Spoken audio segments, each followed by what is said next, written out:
Karena peserta dokumen saya nggak bisa bersuara meminta Pak ini. Soalnya posisi kita unmute secara total, kecuali narasumber atau admin. Di bold langsung tulisannya Mas. Semua peserta misalnya digede-gede.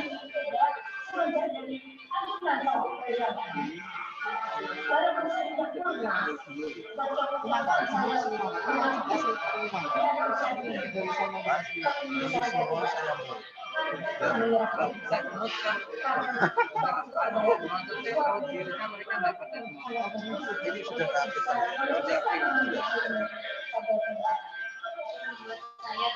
Komentar situ pakai sulit.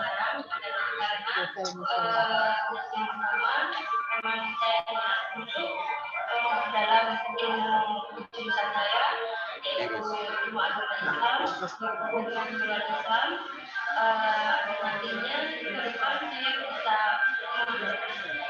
memberikan kontribusi terbaik untuk masyarakat, untuk saya sendiri terutama, dan juga untuk keluarga saya. Dan kemudian karena di sini itu jadwal pelaksanaan pendidikannya sudah sangat bagus, jadi sangat mendukung mendukung untuk saya menimba ilmu di sini. Dan juga karena UIN ada di ekonomi antara ilmu pengetahuan umum dan ilmu pengetahuan agama, jadi sangat bagus untuk semua yang ingin belajar di sini.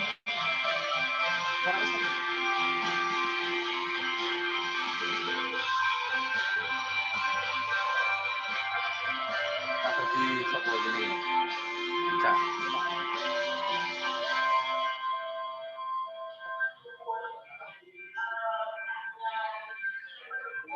Di jalan. Ya. Semua kita umumkan, kita akan mulai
Baik, nasihat kawan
the Honorable Vice Rectors of Walisongo Islamic State University of Semarang, the Honorable Director and Vice Director of Postgraduate Programs, Walisongo Islamic State University of Semarang, the Honorable Deans and Leaders of Walisongo Islamic State University of Semarang, to the respectable invited speakers, Sheikh Ahmed Abu Hakim Maida from Japan, Professor Hisamorika from Chuo University, Tokyo, Japan, Professor Ronald Lucas Bo from the University of North Florida, United States, Professor Dr. Haji Abdurrahman Masud, MR, from UIN Walisongo, Semarang, Professor Dr. Haji Abdul Jamil, MR, from UIN Walisongo, Semarang, respectable participants, ladies and gentlemen. Assalamualaikum warahmatullahi wabarakatuh.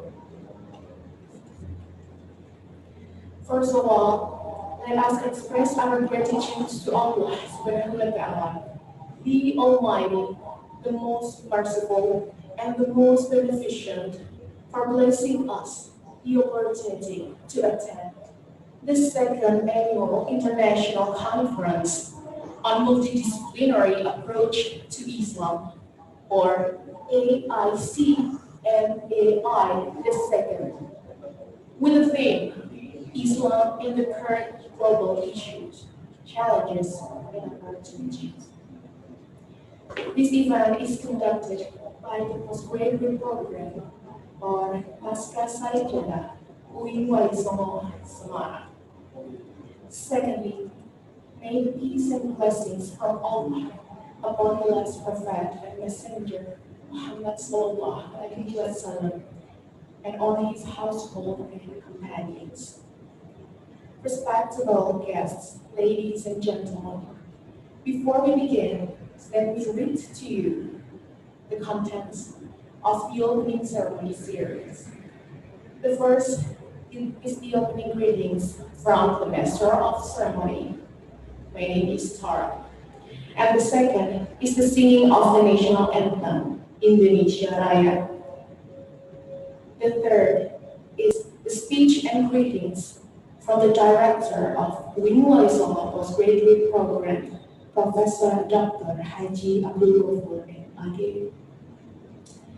And the fourth is the keynote speech, as well as opening remarks from the rector of UIN Walisongo, Professor Dr. Haji Imam Taufik MAG. Our dearest guests, ladies and gentlemen, brothers and sisters, next, it is time for the national anthem of Indonesia, Indonesia Raya. To all of the audiences, please kindly stand up.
kindly sit down. Our dearest guests, ladies and gentlemen, brothers and sisters, next, it is time for the speech and greetings from the Director of UIN Walisongo Postgraduate Program, or Pascasarjana UIN Walisongo, Bapak Profesor Dr. Haji Abdul Ghafur, MAG. With honor, I would like to invite Bapak Profesor Dr. Haji Abdul Ghafur, MAG. The time is yours.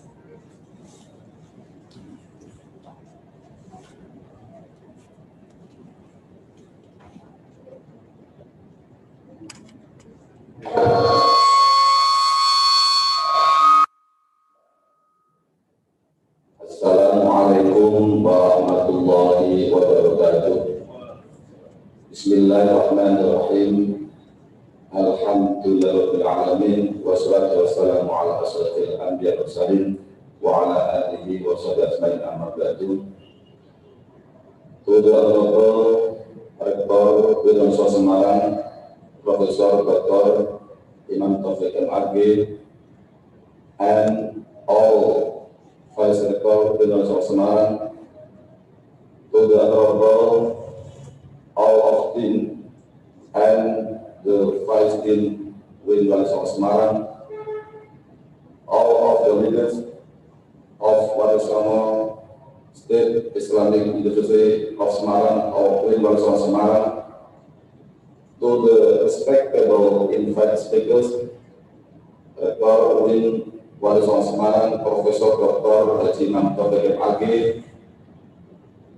Syekh Ahmad Abu Hakim Maino from Spain, Profesor Hisanori Kato from Chuo University, Tokyo, Japan, Profesor Ronald Lukenbul, PhD from University of North Florida, United States, Profesor Haji Abdul Masud, and PhD from UIN Semarang, and Profesor Dr. Haji Abdul Jamil, MA from UIN Semarang, and to the participants from overseas and Indonesia.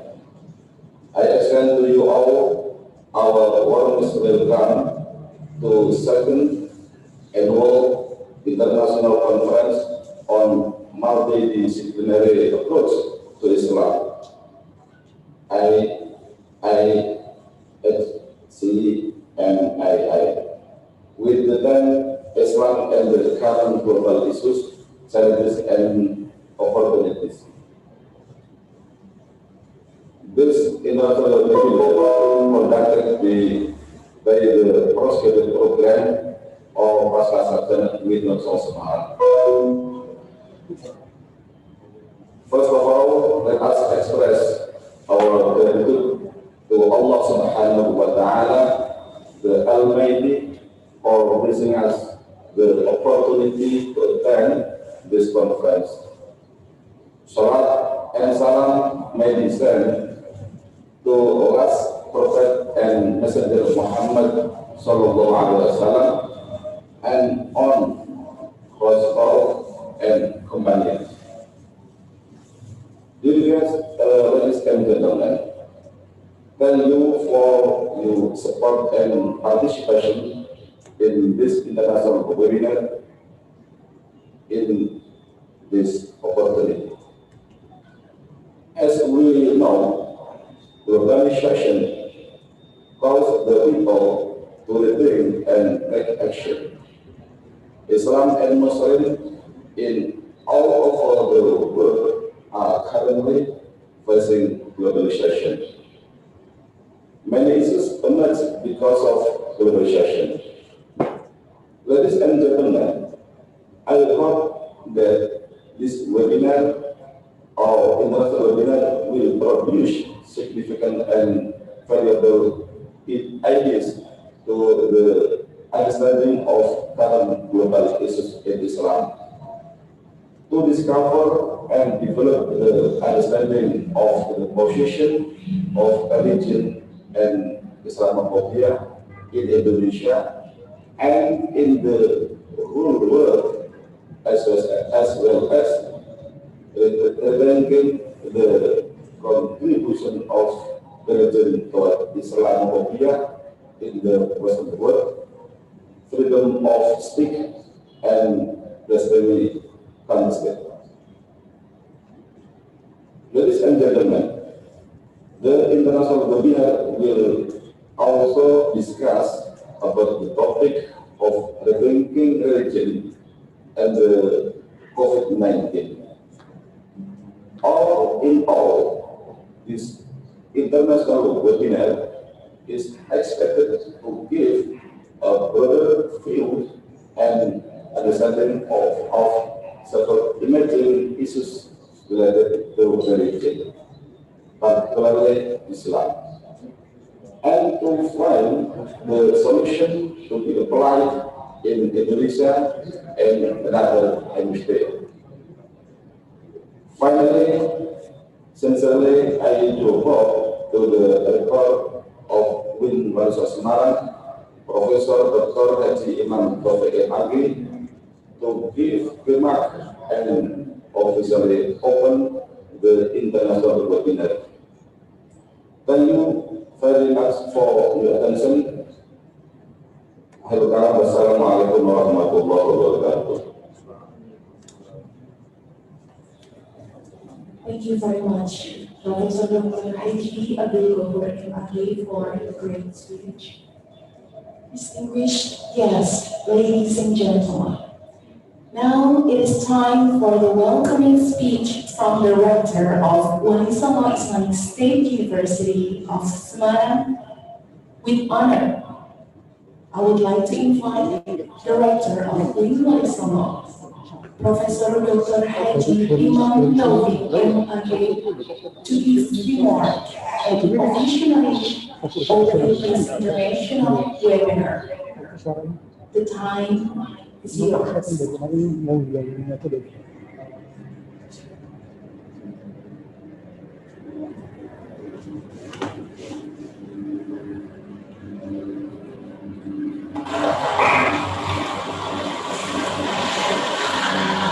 Assalamualaikum warahmatullahi wabarakatuh.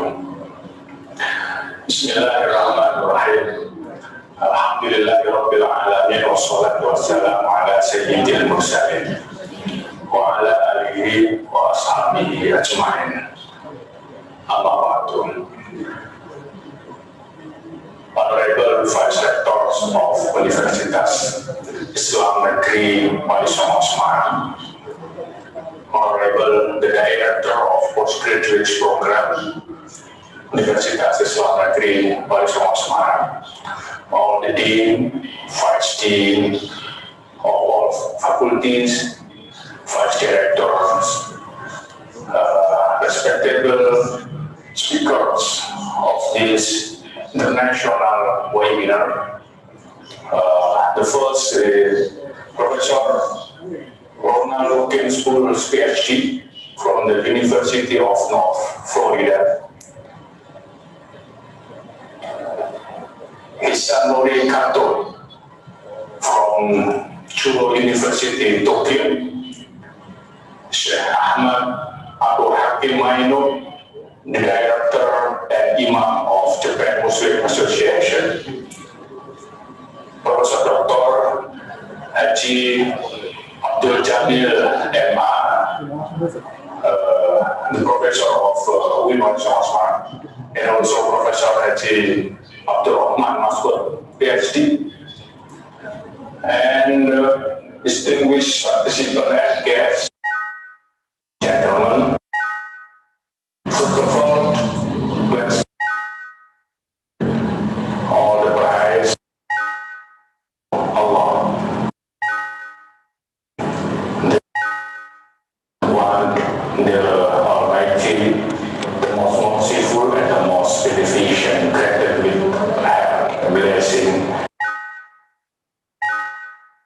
to attend and follow the international webinar Islam, issues, challenges, and opportunities, helped by a postgraduate program.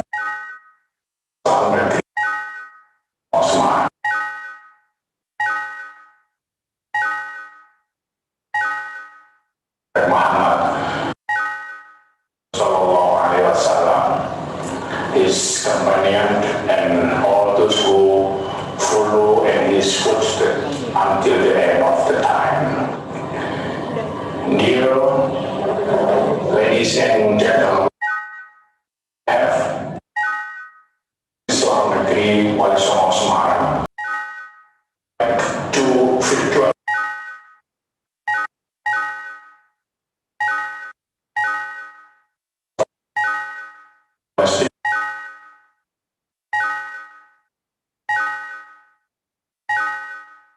smart and green campus. Thank you for the support and participation. Your interest in this webinar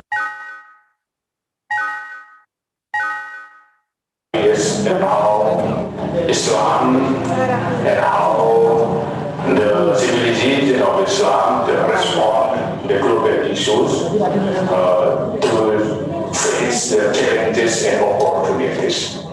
Ladies and gentlemen, if we discuss about Islam nowadays, especially how the Islam respond to global challenges and opportunities, we will find the fact that Islam now is the fastest growing religion in the world.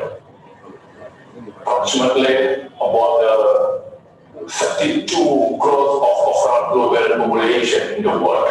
I think this is the huge number of the population. The other fact is there are 1.8 billion Muslims in the world. It is 24% of the global population. And we can see again that it's the support of the global economic growth in the Muslim, I think is very significant. And the others is, we can see from the Al-Quran and Al-Hadith, two resources claims to be legitimate resources of history, civilization, politics, and also science, and all human values. But these opportunities, in the other time, we find many challenges. One of part of the challenges is the widespread of Islam, also followed with the contrast aspect like urbanism and also extremism. And now we can see in the other side of this world, the other challenge is the large number of Muslim population considered as the threat and also create the misconception aspect and belief such as the Islamophobia, discrimination, and also intolerance. Countries in the large Muslim population, some of them is having animals, natural resources like oil, mining, and other attract not only invention but also economic connotation, the significant effect of the global situation. So the digital technology knowledge has affected also the development of the Dawah in Islam, which are pathway conception of Islam.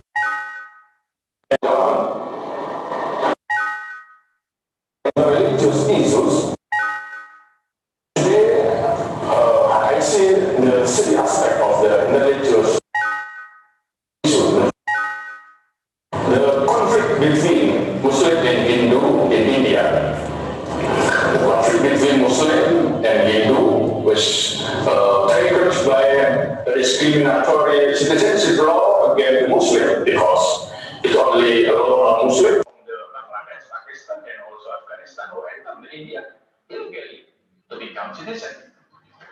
The other is the persecution of Rohingya in the Myanmar. The persecution of Rohingya Muslims stem from the unclear status and identity of the Rohingya because they are not recognized by the Myanmar government. The unclear status has resulted in the marginalization of Rohingya Muslim. It is down to from the violence and also extremism. The discuss about interreligious issues is the statement president of France and response of Muslim countries. The case begins with the president of France, Emmanuel Macron, funded the publication of the cartoon image of the Prophet Muhammad, and also the mother of the history teacher who saw the picture. The action has come protest from the Muslim in the world, like Saudi Arabia, Iran, Palestine, Libya, and also Syria. This case, I think, further from the religious action in the several countries and the boycott friend product around the world. And the other aspect is we can look at the humanity issues. Yemen, humanitarian crisis. I think this the largest humanitarian crisis in the world. The continued conflict has an impact of various humanities problems, such as the killing tens of the thousands of people, more than 3.6 billion refugees, 1.2 million cases of cholera and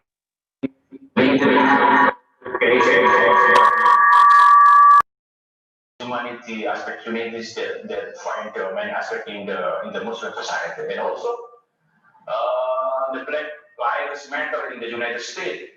Action against discrimination based on the race stem from the death of the George Floyd.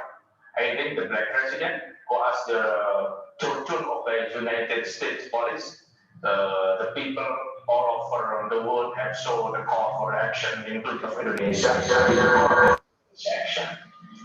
And also the slavery of human trafficking. I think this issue was discovered that some of the boat worker Indonesian citizens received bad treatment because they were tied to work system that the aspect of the facilities and also the food and the shelter. On this,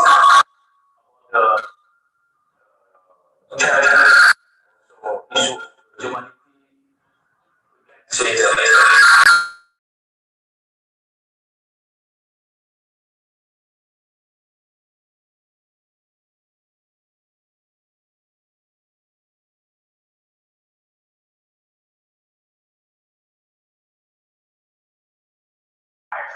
that the Quran as the main foundation of Islam is always citable to be applied anytime and under any condition. In other words, the Quran is designed to deal with all form of reform. Problem and also challenges of the last generation. Quran has provide solution to problem that arise in human life. This is according to the word of Allah, with the position of the Quran as Al-Bayan, Al-Huda, and also Al-Maw'idah. Let's see from the Surah Al-Imran, the verse 138. Hadza bayanun linnas wa hudan wa maw'idatul lil muttaqin. Here is the prime statement to man, a guidance and also instruction to those who fear Allah. Al-Imran, the verses 138. As Al-Bayan, Al-Quran is the source that always explains the main point that must be done to live a good life. While the explanation of the main point of the various things that must be done will become the Al-Huda, namely general instruction that direct life to remain the corridor of the truth and goodness. As for advice that are expected to bring anyone back to the straight path, Islam is the conduction and also constitution of the life of the universe, because of its eternal, noble, and also universal content. Moreover, Islam comes with the principle of egalitarian doctrine, justice, and also welfare for mankind. Ladies and gentlemen, and now, how the Muslim society respond to the current global issue? For me, we are in Indonesia, Muslim society have three basic principles to respond wisely to global issues. The first is understanding the latest global issue by understanding global geopolitics and not being provoked. In response, the President Macron statement, for example, we need to validate it. The first, according to the various national mass media, Macron explicitly claimed that there happened within Islamic terrorist attack. Second, Macron openly defined the party because what the teacher was doing was a form of freedom of expression. France is known as the secular country, and at the same time, clarifies the values of freedom. So, Macron's statement refers to the French ideology. Meanwhile, the caricature of the Prophet Muhammad are considered insulting Islam. The sense of even on the Macron statement sparked a debate. I see the public response is divided into three responses. The first response by the leader of the country. In this case, some are used for the practical purposes to improve the image and also the international negotiation. The second response, I think, was delivered by people who tend to follow trending topic. And the third response was delivered by an expert who was able to fully see the global issue.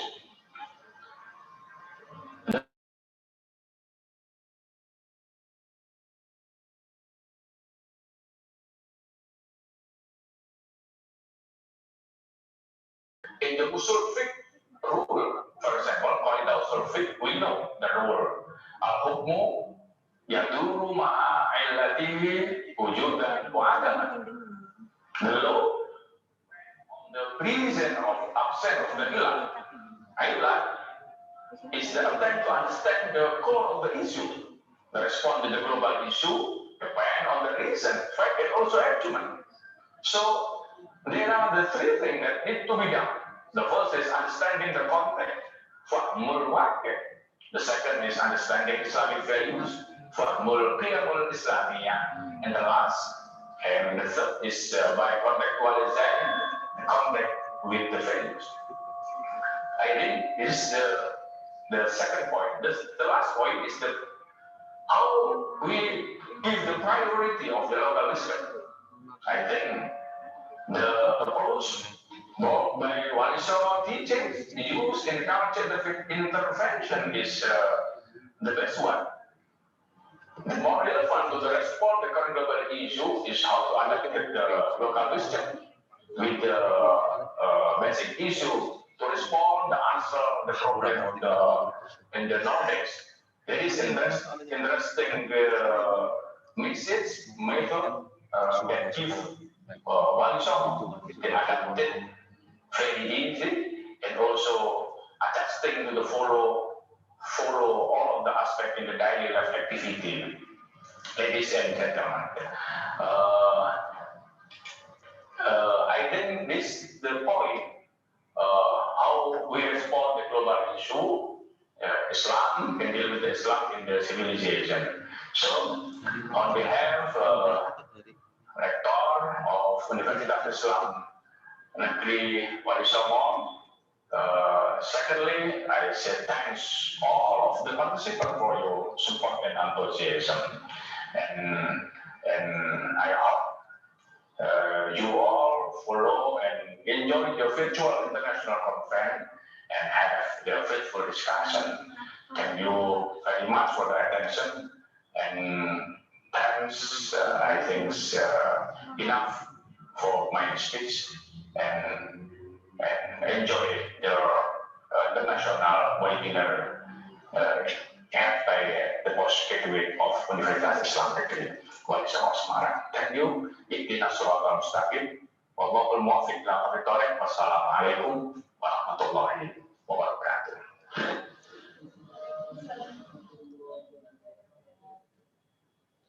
Thank you very much, Professor Dr. Haji Imam Taufik MAG, for the wonderful and enlightening speech. Distinguished guests, ladies and gentlemen, as the event is officially open, finally the opening ceremony is ended. Alhamdulillah. Thank you for your attention and appreciation, and also for the presence and contributions to this event. The next events are the speeches and discussions from our honorable keynote speakers, which will be moderated by Ibu Nadiatus Salama, PhD. So Ibu Nadiatus Salama, the time will be yours. Thank you again, and wassalamualaikum warahmatullahi wabarakatuh.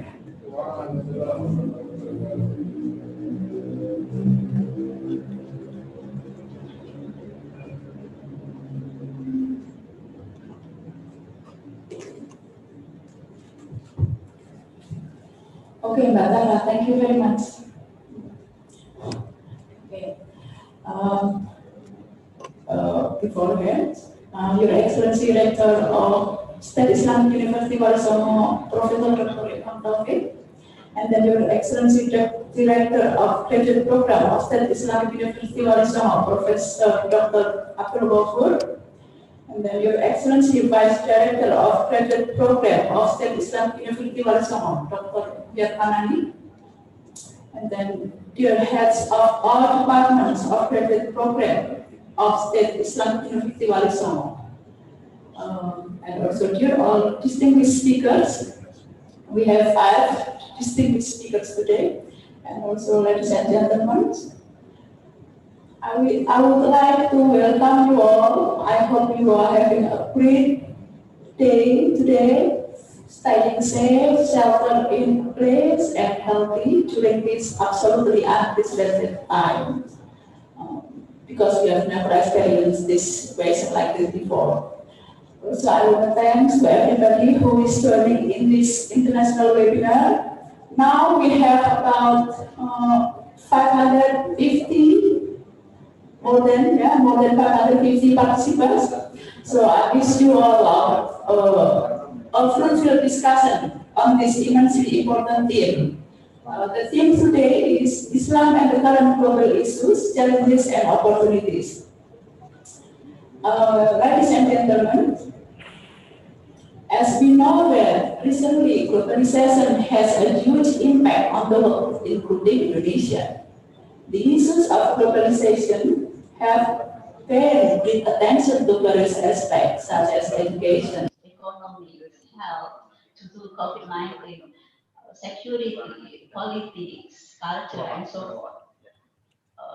What happened in certain countries will affect other countries, also will affect other people.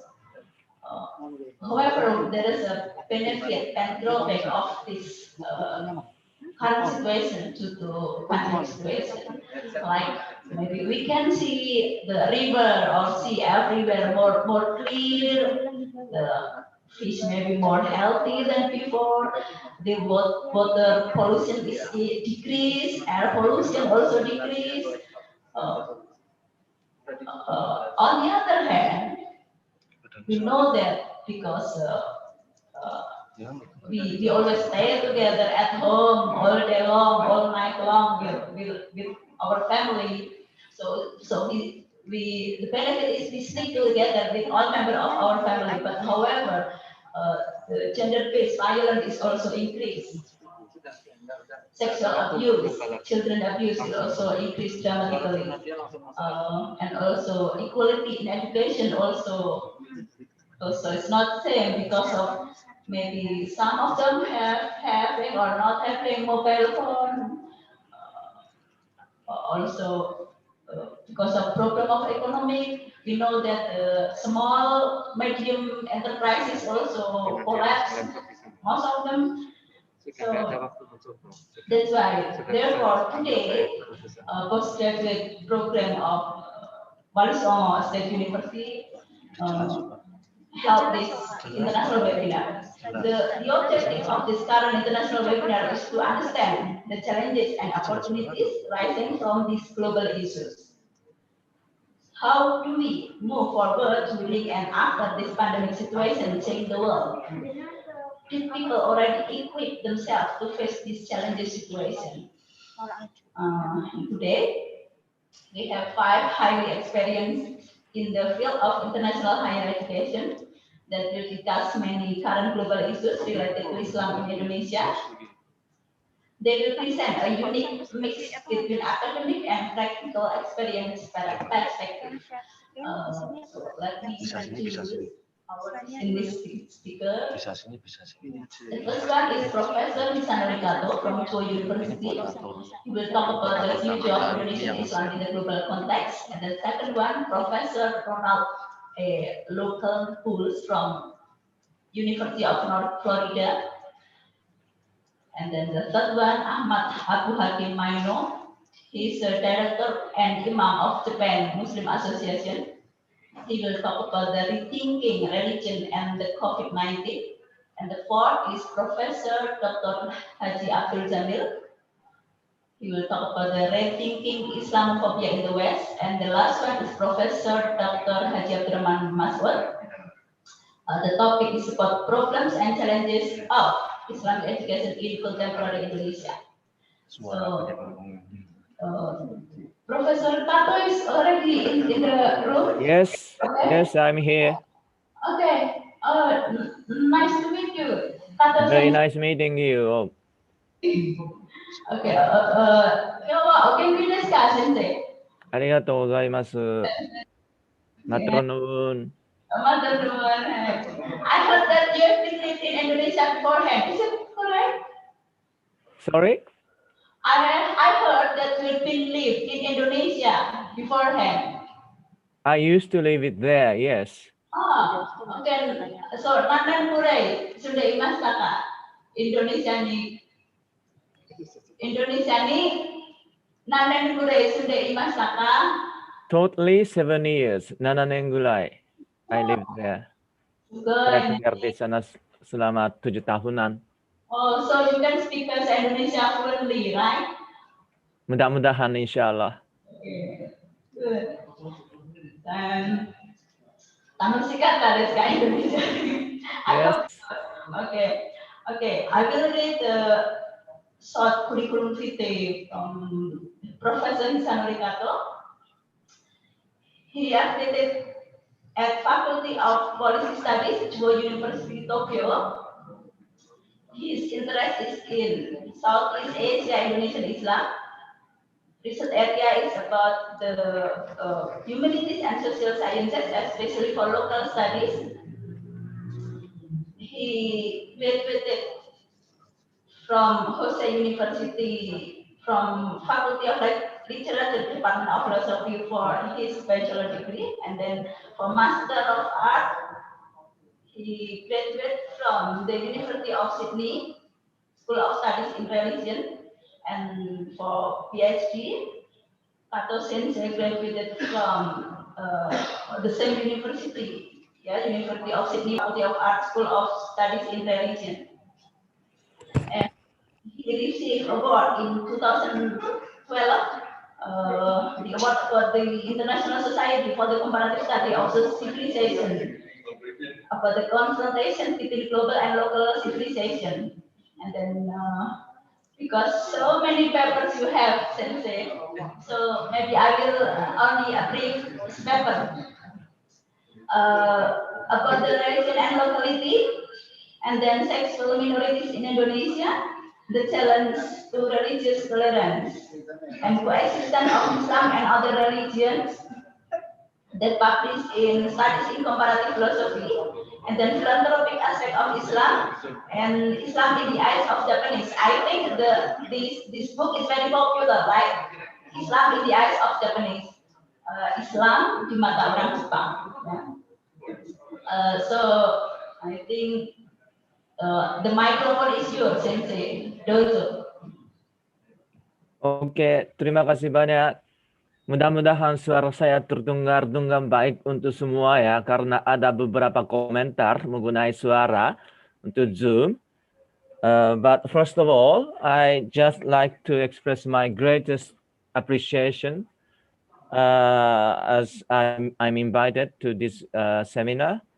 Then Professor Dr. Bapak Imam Taufik and Professor Dr. Bapak Abdul Ghaffar, then many distinguished guests, and I very much appreciative for being invited.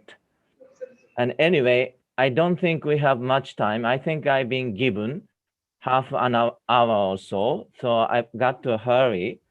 But it's much better for me to be there in person.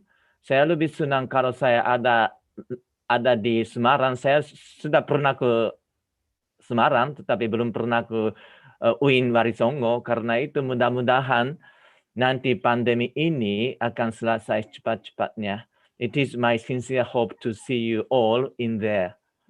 Anyway, and also I like to let you know that I've got to leave early because I have lectures to deliver this morning and this afternoon in Japan here in Tokyo. I'm delivering this talk in my office in Tokyo. Then I'm very sorry that I've got to leave earlier. Then I'm going to share my PowerPoint. Can you hear me? I'm just worried. Bisa dengar kan? Sudah. Nanti kami yang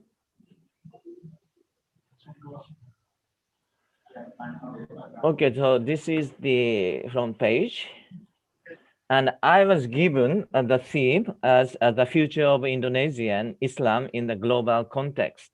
So I just put my title as the course of the Umat in Indonesia in the global era, its challenges and opportunities. So that is what I'm talking about. But many parts of my talk would be based on my own research that I have conducted over several decades. So I hope you can enjoy and learn something from my talk today. Okay, I want you to have a look at this beautiful picture, which I got from internet. So you know who this is, right? Everyone knows, of course. So Imam Bonjol, the very important figure in Indonesian history, not only in Indonesian history, but also the history of Islam in Indonesia. So I think the Islam, so Padri War and everything, in Indonesian Indonesian history, Islam played a very important role. So that is what I like to emphasize at the beginning. And also, please have a look at this picture. I don't know what kind of audience we have today now, but I still remember the time of this turmoil in Indonesia. It was 1998. It was the time of the fall of then President Suharto. So at that time, of course, my friend Gustu played a very important role. And also, Amir Rais was also a very important figure in terms of the transition. So when we look at the history of Indonesia, Islam always played an important role. And in prior to this resignation of Suharto, I don't know how many of you have probably professors who attend here today would remember the SDSB, you know, the Sumbangan Dermawan Sosial Berhadiah, which was carried out, which was available in early 1990s. So I still remember this because I was there at the beginning of 1990s. It was my very first time to be in Indonesia. Then what I saw was the anti-SDSB movement. It was a lottery. This is for those who do not know about SDSB. SDSB was a sort of the policy implemented by Suharto's government, and many considered SDSB as gambling, lottery. However, as the power of Suharto was really strong, no one dared to protest against this policy. However, I still remember many students, young people, especially from UI, marched, organized demonstration and marched down to MPR building. So then they actually entered to this building and they showed their disapproval of SVSB. I was very much impressed. That was early 1990s, 93 if I'm not mistaken. So historically, Islam is very, very important. Then Suharto's government had no choice but annul SVSB. That is what happened. Also next, so I said that Islam in Indonesian history played a very important role politically. And now I want you to have a look at this picture. So on the left-hand side, it was me a few years ago. This is Jakarta. So this is one of the mosques in North Jakarta. And I went there. Then I just sat down in front of the grave of one of the saints. So the saints, one of the saints was there. The grave of saint was located here in this mosque. Then on the right hand side, this is also the photo I took. So this gentleman was selling talisman or chinchin or a ring. So he said to me, if I have this ring, this one, this ring would protect me. Then he is instilling the power of the saint. And actually I bought it. So this is what he said. But theologically speaking, from very orthodox Islamic point of view, this kind of practice is not really permissive. This is actually forbidden. The saint's grave is in the mosque, and also they are selling the talisman to protect, to make people being protected. So this is the practice of Muslims, which is widely seen in Indonesia. Also, this is also the original photo which I took in North Jakarta, Tanjung Priok. This is the kramat or grave of Mbah Priok. So I think many people already know this. Then inside this complex, so there is a coffin of Mbah Priok and his family as well. So I just went there, then did research a few years ago. So this is the grave of Mbah Priok in North Jakarta, Tanjung Priok. And this photo also I took. On the right-hand side, the gentleman here is called Habib Ali. He's the leader of this place. And he was talking to the pilgrims. Actually, pilgrims come from all over Indonesia. Very popular site. So I think people who are around Habib Ali come from Java, I think, at that time. And also he was talking to the visitors, pilgrims. And this is the photo I took just a few minutes later, after Habib Ali started to make prayer. Then you can see the difference. You know what happened here? Many people put the water in front of him, in front of Habib Ali, believing that that prayer would make this water sacred. So that is what they were doing. So in that sense, I would say that they are very accommodative Muslims. So again, my Salafist friends, very rigid Muslim friends, do not like this practice. They don't deny this kind of Islamic behaviors. So we also see very accommodative Muslims who are very much tolerant to social situation and locality. So now I say the Islam in Indonesia, I said to you before, that firstly, very important socio-political force, as we've seen, and also religio-cultural entity. So we saw politically oriented Muslims, and also Islam itself was a very important factor in the time of political transition. And also we find accommodative Muslims in Indonesian society. This is undeniable fact. And also, so this is already clear based on my photos and explanations before. Then I also like to add another aspect of Indonesian Islam today, that is Islam as a core identity. After the fall of Suharto's government, Suharto himself, it was the time of the beginning of Reformasi.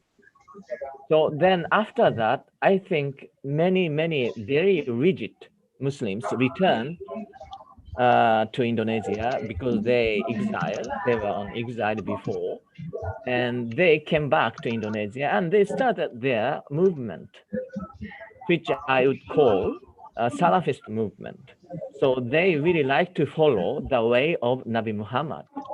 So they really like every single behaviors and every single call from the God. So we also see many Salafists today in Indonesia.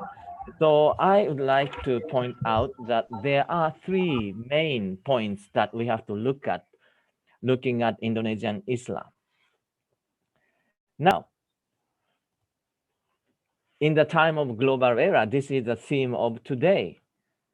So how is Islam perceived by the West in the global era? Because global means that everything, every information, everyone would be closer. We get closer because unfortunately I'm here in Japan. I love to be there in Semarang, but we can be connected this way. And also we can get any information from Indonesia today. So everything is getting closer. So, but how about Islam? So do we non-Muslims feel that Islam is close to us or not? Probably this caricature would represent the feelings of the Westerners, including Japanese people. So I would say that there is a division between Islamic world and the non-Islamic world, if not animosity. So I think this is the reality. So why does this happen? We have to ask ourselves. So to me, there is, this state, because we do not trust to one another. For example, because I think there is a clear image of Islam in the non-Islamic world, including Japan. So this is the extract from the newspapers in America. So crackdown, reduce, blah, blah, blah, and jihadist. So they use the word jihadist. But I think professors here and many people who joined this seminar would already know that jihad doesn't really mean to be dangerous or to be violent.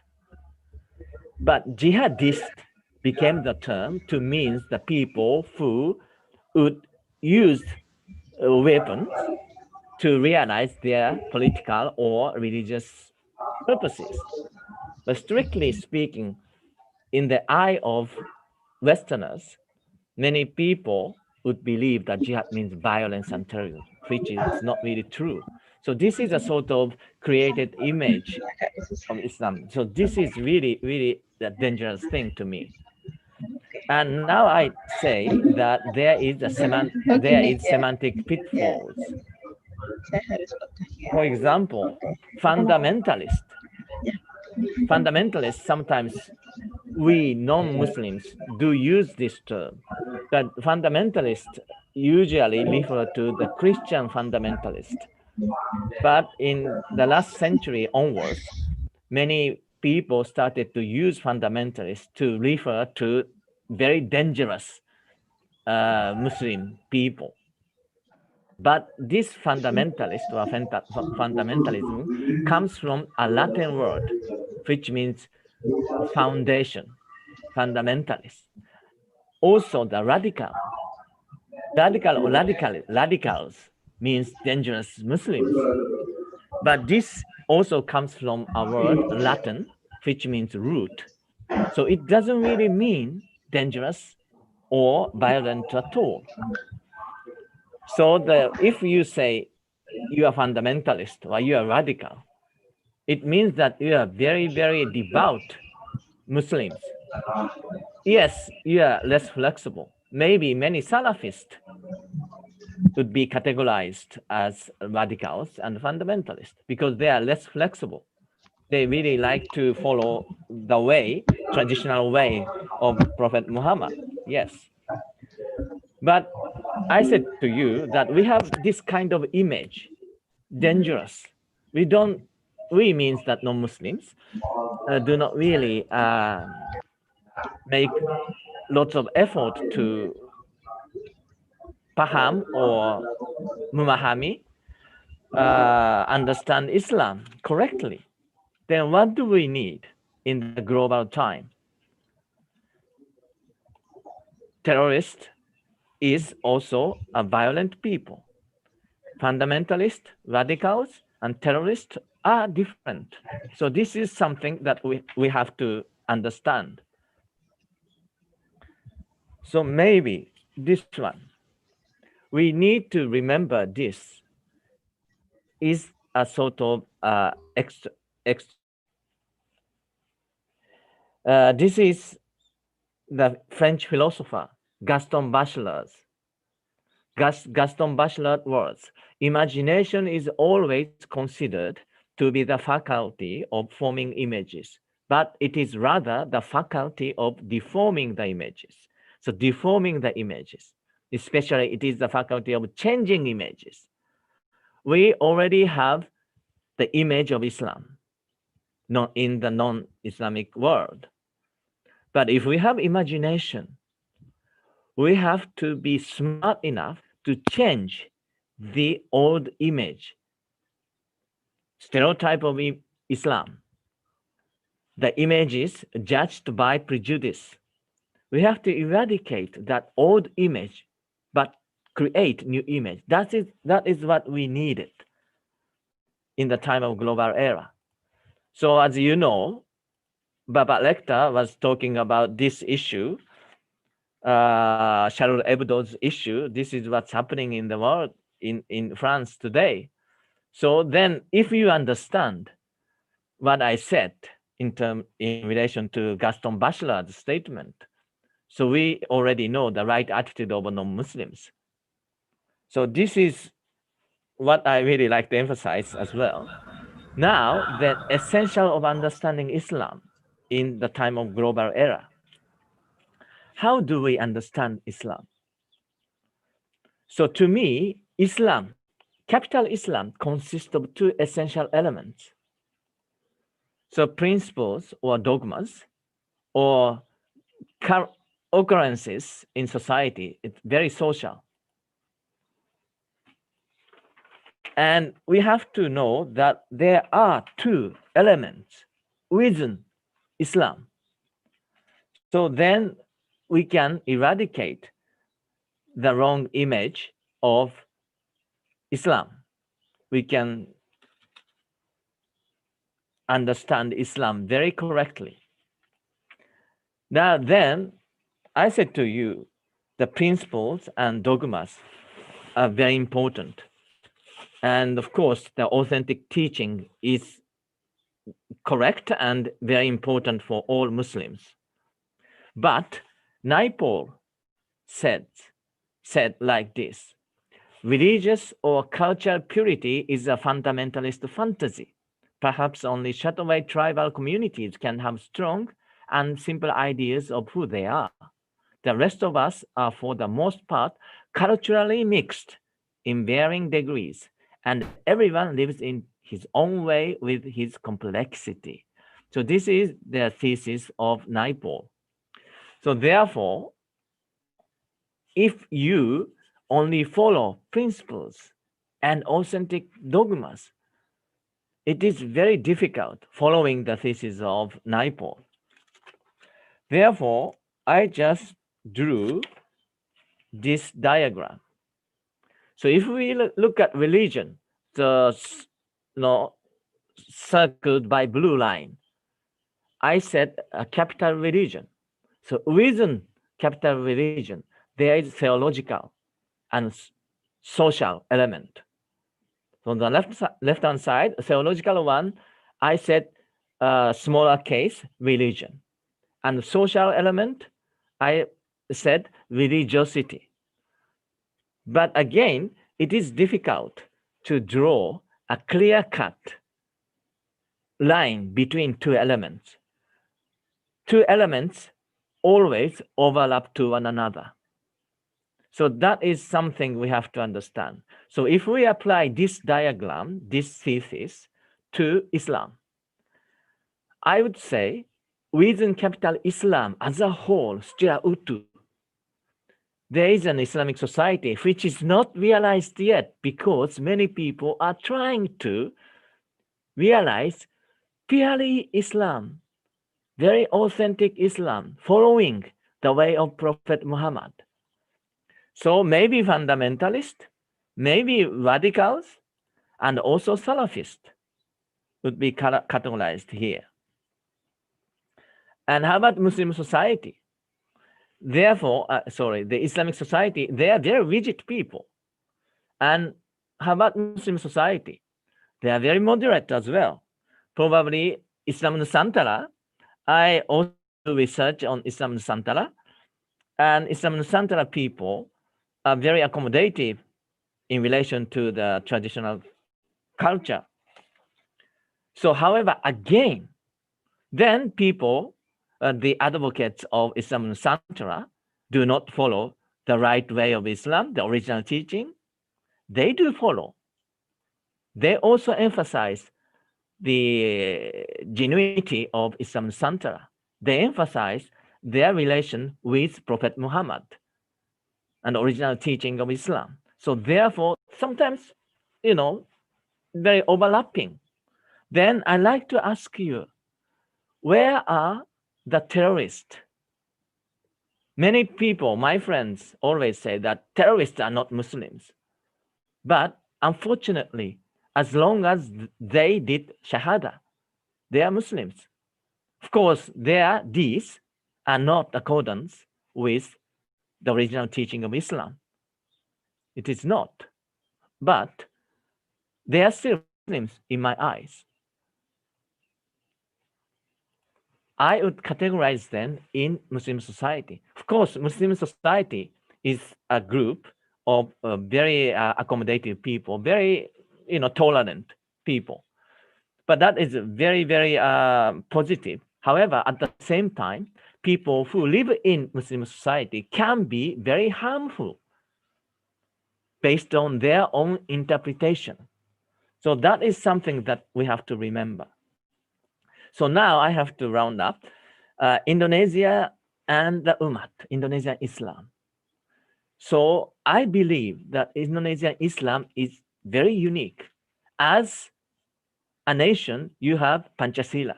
You have Pancasila in Indonesia. It is a very unique model to me because Indonesian Islam does exist in very multicultural context. So that is very unique. And also you have Pancasila, Yang Maha Esa, and trying to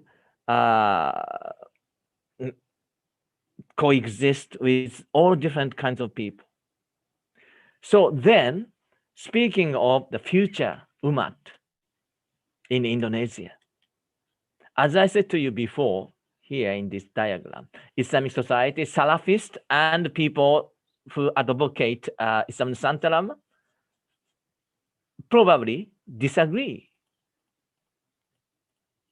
Do you only have clash between Salafist and accommodative, or rigid and moderate Muslims?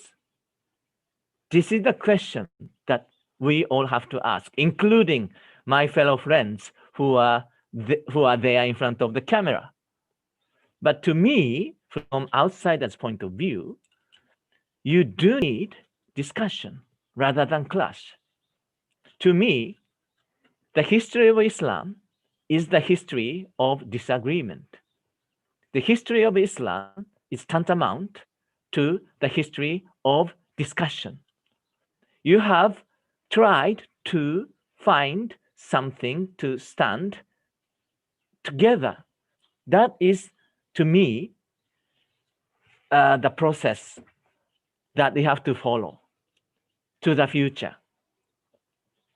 Now, so what I like to present here today is two things in the end as my little conclusion. So we see within Islam, in the place within the blue line, capital Islam, you have Islamic society and Muslim society. So what we need is inter-dialogue in the Ummah. I believe that academic institution like yours would play a very important role to facilitate this process to me. So inter-dialogue in the Ummah is very important thing for you to do in the future. And also, I have to add as a second point, as my conclusion, tolerance and forgiveness are very important issues to remember, because in the global era, we all need to coexist together. It's very important. So firstly, you have socio-cultural diversity in Indonesia. You have adat. You have pre-Islamic civilizations that are represented by Borobudur and other great relics we can see in Indonesia. So you have to be very tolerant and very tolerant to these socio-cultural diversity in Indonesia. And also religious diversity does exist in Indonesia as well. Islamic smaller minority groups, including Shia and Ahmadiyya, how do you deal with them? Also, non-Islamic smaller minority groups do exist in Indonesia as well. How do you deal with them? How do you interact with them? And also attitudes towards minority groups, social, like sexual minorities and handicapped people. How do you deal with them? So probably Indonesia is, not probably, surely Indonesia is very famous for its tolerance. And one of my friends told me before, very devout Muslim, said to me, the forgiveness is the core idea of Islam. So you have to have this tolerance and forgiveness in mind, and you have to decide what you should do and in the future, in the time of global era. Tolerance and forgiveness and inter-dialogue in the Ummah, two important issues to remember. And I have to conclude this, and I have crucial factor for existence, and these are challenges and opportunities. And unfortunately, my time is very much limited, but more information, I'm very sorry to do a little bit of promotion of my books here. So if you're interested in what I said today, probably you can read Agama dan Peradaban from Dian Lakriyat, or Islam di Mata Orang Jepang dari Book Kompas, or Kangen Indonesia Book Kompas. Kangen Indonesia is not really academic, and Islam di Mata Orang Jepang is a sort of my essay, Uril, Gustu, Sampai, Bashir. The subtitle is. If you are interested in what I said today, probably you can read my books. And this concludes my presentation. Sekian, terima kasih banyak, and thank you very much.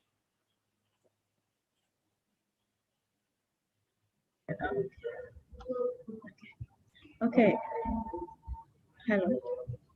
Hello. Yes. Okay. Okay. So, can you hear me? Yes. Okay. Everybody can hear me. Okay. Thank you very much, Kato Sensei, for the clear explanation about the global issues regarding Islamic in Indonesia. I will give some points from your discussion beforehand. The first one, you explained about the Indonesian cases that happen due to conflict, some conflict in Indonesia related to Islam, especially like Jamaah Islamiyah or Mbah Prius, and then especially since Suharto era, and then Abdurrahman Wahid era, and also you talk about the international cases regarding hate speech that happened recently, and then racism and also fundamentalism that's not only happened in Indonesia but also in international area, that how international people, especially Western people, consider Islam in their eyes. As you mentioned beforehand, that terrorist is Muslim, but most of people said that terrorist is not Muslim, but however they read Shahada, right? So it's very important for Islam society, as you differentiate between Islam society and Muslim society, to discuss, there is an interdialogue among between Islam society and Muslim society. So there is I think it's need tolerance also and forgiveness between these big groups, and but however, because Indonesia is very unique, because Islam in Indonesia is very unique, to there is a Islam Nusantara that's very local, very that's come up from the local case, from the local perspective. So I think, because as you mentioned before that your time is very limited, so I will give the participant to raise your questions, please. So I encourage Ibu Bapak to raise your question in the chat window, and Kato Sensei will cover them as well. And then after Kato Sensei finish until maybe 10 minutes later, and then we will step to another session. Okay. Okay, I will. So I just answer some questions here. Okay. Correct? Okay, dozo sensei. Okay, then there's a question about the distinction between Islamic society and the Muslim society. I said that categorization, as I said to you before, the Islamic society is something that we haven't really realized yet. But there are people who really like to follow the way of Nabi Muhammad, and very strict. If you are very rigid Muslims, you don't like to get any, for example, I have a gift from Japan, doll, boneka, for their children, but they don't like to have it because they consider it as an idol. So those people are very rigid Muslims. So they try to realize the Islamic society, which is full of original teachings of Islam, including Sharia Islam. However, in reality, in society, there are people who are very accommodative or moderate as well. Sometimes people mind having very local element in their religious practice. For example, Tafliyan, which is very common in NU circle, is not really approved by Salafist Muslims. So I call them Muslim society, or Muslim very accommodative people. So we have two different kind of people existing in Indonesia. So the latter one, the Muslim society, is something very religious color, religious sentiment you can see. But Islamic society, on the other hand, is purely theological, purely strict. They like to follow, but unfortunately, that society has not really been realized yet. But they are still in the process of creating it. So this is the difference between two societies. But I don't think I have time to elaborate longer. But for other time, hopefully next year, in few years' time, I can be there in person, then explain it to you. Also, other questions? So there are some research. Right. So this is the question. We can only reach the moderate person, then we cannot reach to the all Salafist. The Salafist moderate person among them. Do you have a suggestion? Yes, I do. So you say that it is difficult to approach the Salafist people. You know what happened to me? Many years ago, 15 years, more years ago, you know, the FPE, very dangerous people, FPE people. I was in Indonesia, I was in Jakarta. Then I learned, I watched the news that FPE, some FPE members attacked the cafe in Kuman in Jakarta. Then they bongkar. Then they were in prison, they were out of prison after 1 year or so. Then I wanted to see them. I went to the office of FPE. Then I interviewed them. No problem. Then few years ago, many more years ago, I wanted to see Abu Bakr Bashir. Then I knew that there was the office of MME, Majlis Mujahidin Indonesia at the time. Then I just telephoned. Then I said to them, I'm Japanese, I'm a Buddhist, I want to see Abu Bakr Bashir. Then I was able to see him. So if I say from bottom of my heart, I don't have any other agenda to know if, because this is my strong belief. Then I went to Solo, the Al-Mukmin. Then I just phoned Abu Bakr Bashir, but secretary, ajutannya. Then at the time, the ajutan bilang to me, Bapak sibuk sekali, tidak bisa. Tetapi I just negotiated. Then finally he gave me 30 minutes in the morning at 6:30. I went there. You know what? The Abu Bakr Bashir gave me 3 hours to explain what he believes and so on. So I said to him, I want to know. Then he said he would be very willing to answer. So I think that what is important, probably it sounds very arty-farty, very idealistic, but what is important is to have your sincerity.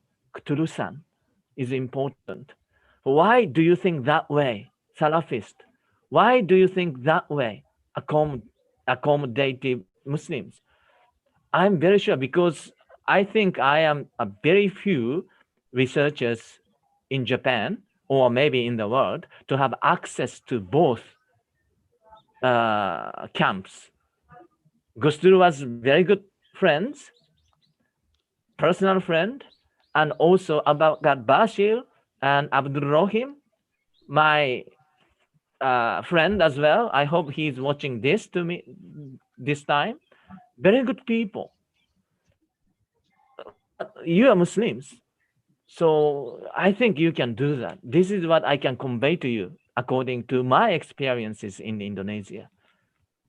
So I think there are many questions, but I don't think I have time to answer. I hope this answer will be sufficient for you at that moment. But it is my hope that I can see you personally in your university very soon.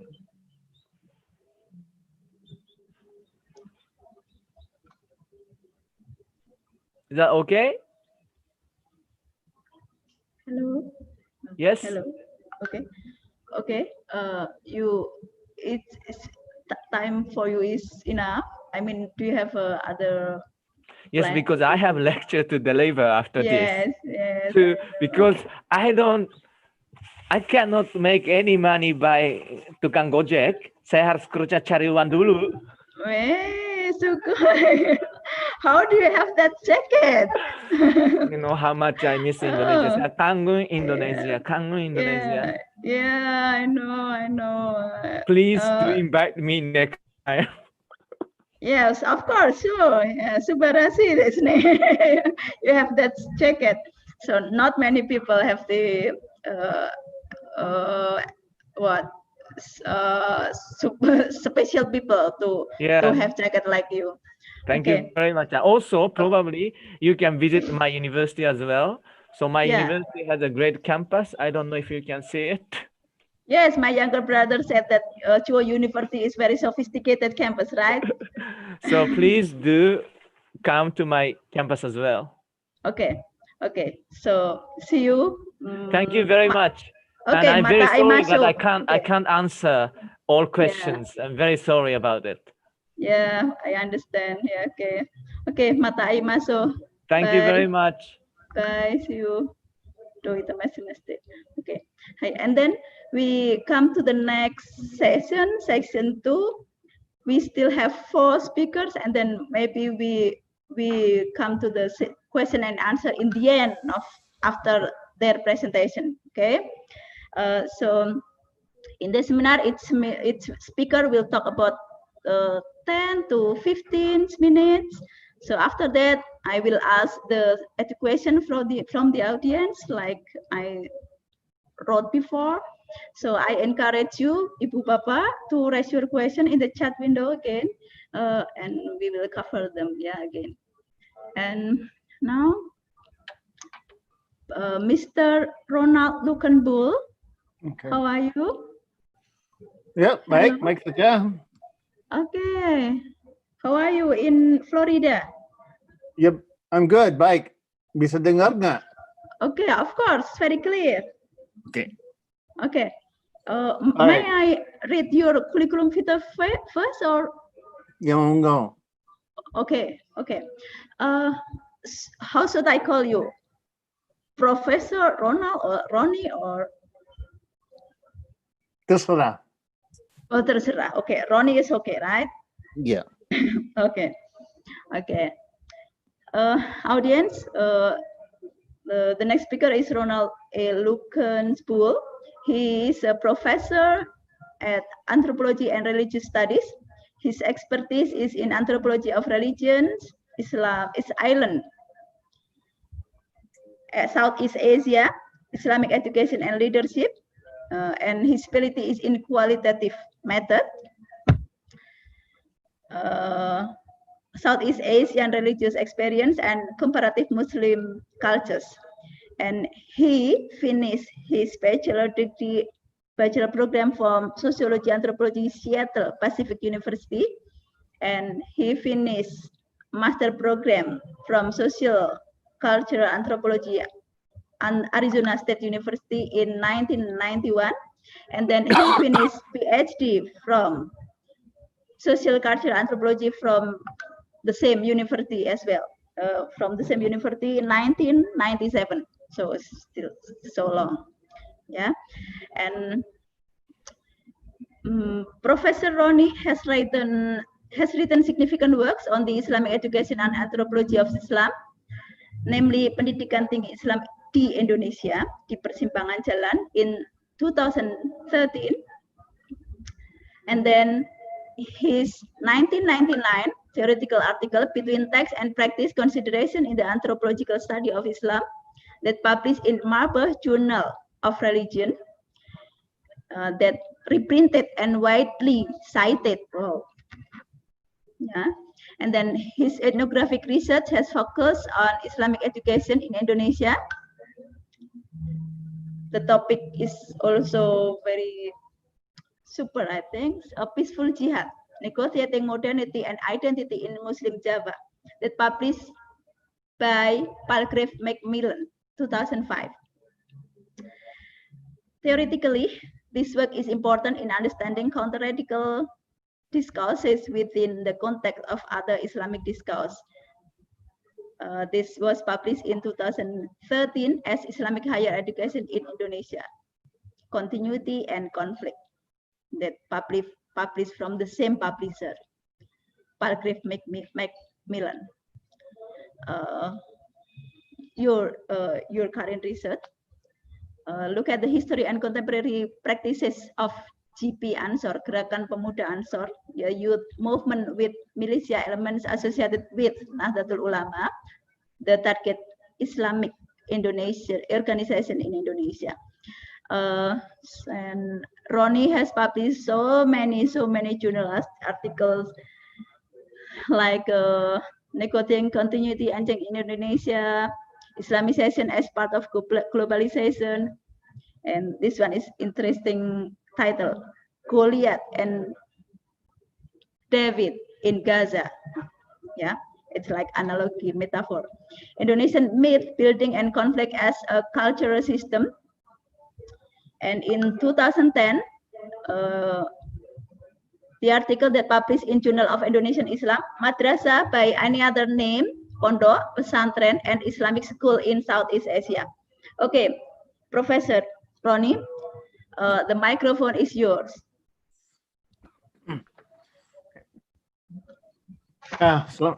Selamat pagi atau selamat malam. Saya juga mungkin nggak bisa ikut sampai akhir karena kalau lihat pandangan di luar jendela saya ya hitam gelap karena sudah lewat jam 10 malam di Florida. I can go back and forth between English and Indonesian, depending on, however, let me know in the comments in the chat if you'd like more Indonesian.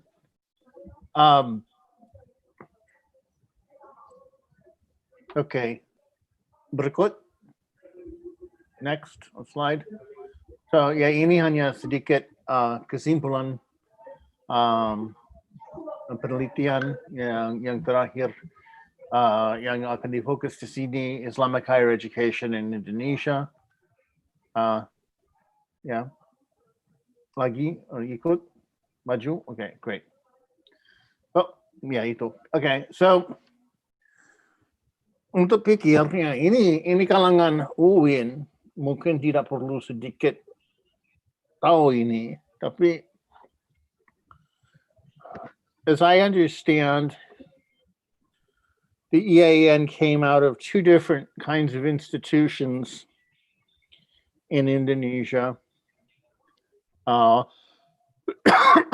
One focused on the training of religious teachers and one focused on government functionaries. And there's also talk about the UIN system, or what is now called PTKIN, Perguruan Tinggi Keagamaan Islam Negeri. So ini sedikit Islamic civilization dan Muslim civilization yang disebut Pak Kato tadi, itu mirip dengan bedanya agama Islam dan keagamaan Islam. Jadi PTAIN, Perguruan Tinggi Agama Islam Negeri, sudah menjadi perguruan tinggi keagamaan Islam negeri. Karena ada bedanya agama dengan keagamaan. Agama itu sesuatu dari Allah, keagamaan itu ciptaan manusia. Dengan caranya untuk mencoba menjalankan agama. So this is a distinction that many social scientists outside of Indonesia make between religion and religiosity, or Islam and Muslim. Okay. Terus? Okay. So what are some of the challenges that have faced the UIN and the UIN system? Yang satu itu ya globalisasi, the labor demand, keterampilan-keterampilan yang diperlukan untuk bisa mencari nafkah di dunia global. Juga tantangan berkonsumsi. So the consumption of movies and films and televisions and electronics is also sort of a challenge of this coming from globalization. Maju. So we have to ask this question of, in this context of globalization, on the challenge of globalization, why was there a move, starting around the year 2000, tahun 2000-an, mulai ada proses UIN menjadi UIN. Salah satu alasannya itu karena merasa pendidikan yang murni agama tidak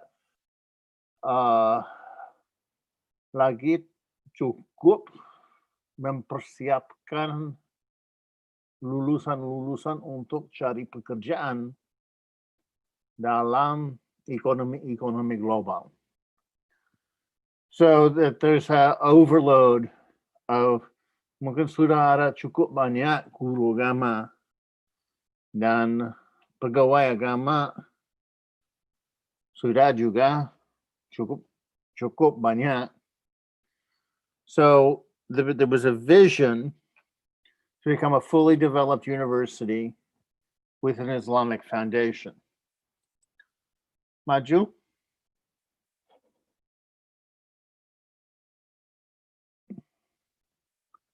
So with this, challenges that came, tantangan yang datang, itu yang satu sangat kompetitif. Setiap mata pelajaran, setiap prodi needs to be self-sufficient, economically standalone. And so loss of enrollments means loss of budget. And so sometimes faculty are resistant to, and even once the change has been made, are still not happy with the change because of the perception that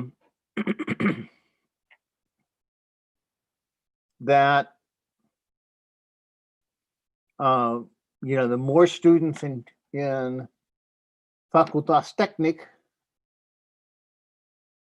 means fewer students for Usuluddin, Syariah, Nahwa, dan lain sebagainya. So that means that there's less money for them. Now, there are alternative models for this kind of funding stream in Indonesia. The private model that University of Muhammadiyah system uses is that the core religious programs get their budget basically out of the revenues of other programs. So fakultas-fakultas non-agama dikena pajak untuk membayar program dinia. Karena dunia itu penting, karena ini Universitas Muhammadiyah, kata mereka, justru mau tidak mau, dana harus disiapkan. So this is one of the challenges in for the UIN system now is, of course, how do you maintain the traditional programs, and particularly when it comes to budgeting. And these are things, sometimes these are choices that are made at the national level, and these are then things that rectors have to argue for, that regular professors and many of the people attending here today can't argue for these things. It will take, the Pak Rektor, Wakil Rektor, dan lain sebagainya untuk memperjuangkan perubahan sistem untuk membayar untuk program agamis. Maju. So also the challenge is that the more conservative elements in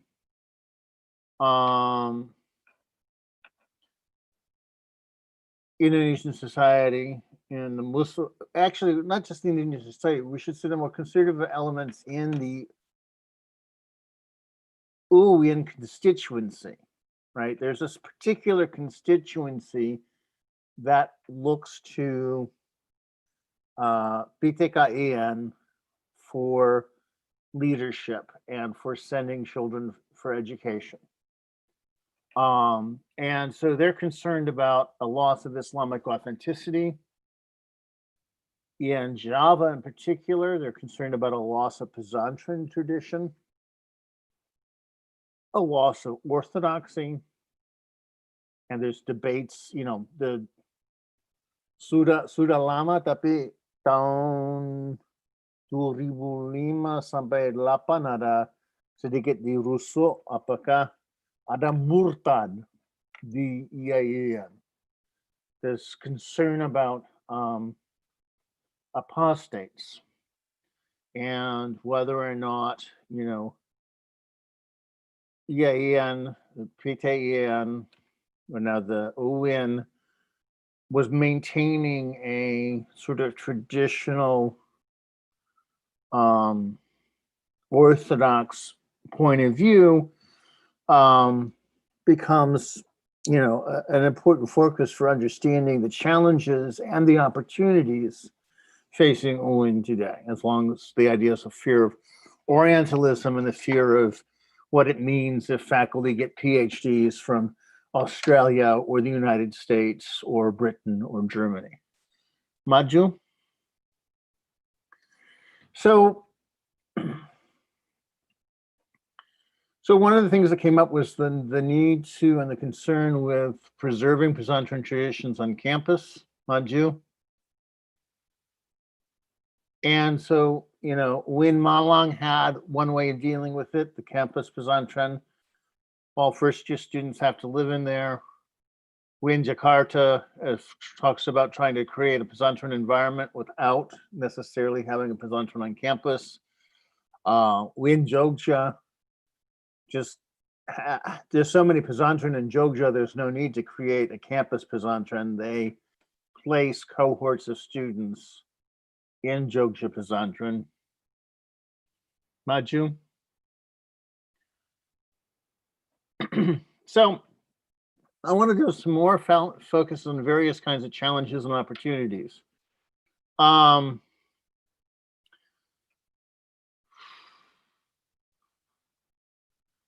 In terms of facing radicalism. So one of the things that happens is in the tradition of UIN, coming from Harun Nasution, dari awal, dari bibit, ada cenderung untuk mengkaji semua pandangan yang ada di Islam. termasuk Mu'tazilah, termasuk Ahmadiyah, Syiah, dan lain-lain yang tidak diterapkan di Indonesia, tapi tetap boleh dibelajar di UIN. So this is you've got this much longer perspective available untuk prodi keagamaan, usul-udin dan lain sebagainya.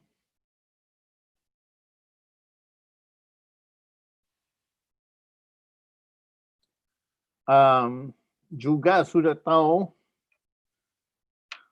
dalam the structure allows for more, and Pak Kato is correct. Kata-kata yang dipakai susah untuk setuju apa artinya. Tapi pengertian salaf, pengertian yang ikut Ikhwanul Muslimin, PKS, dan lain sebagainya, cenderungnya lebih ketemu di fakultas-fakultas non-agama. Dan salah satu alasannya, misalkan, mungkin ini sudah berubah, tapi setahu saya belum.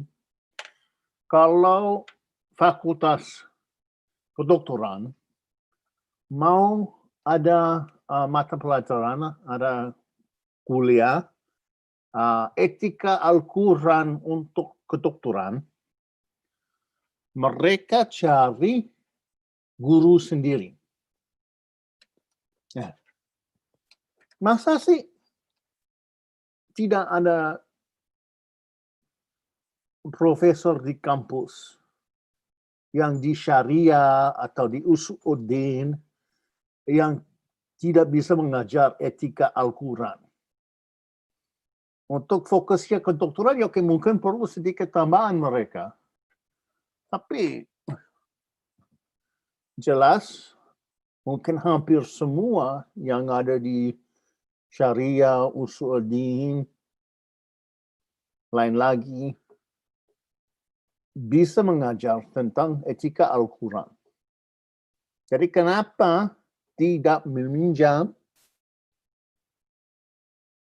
dosen dari usul-din untuk mengajar etika Al-Quran dalam kedokteran, daripada kedokteran milih guru agama sendiri. So this is a place untuk a much more rigid salaf perspective enters into campus, because the religious studies faculty do not teach all the religious studies classes. Maju.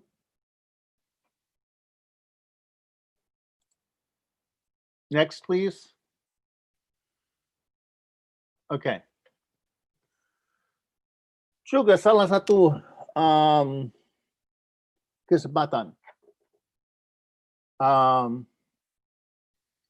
is this wider perspective from the very beginning with Harun Nasution, and when I was on the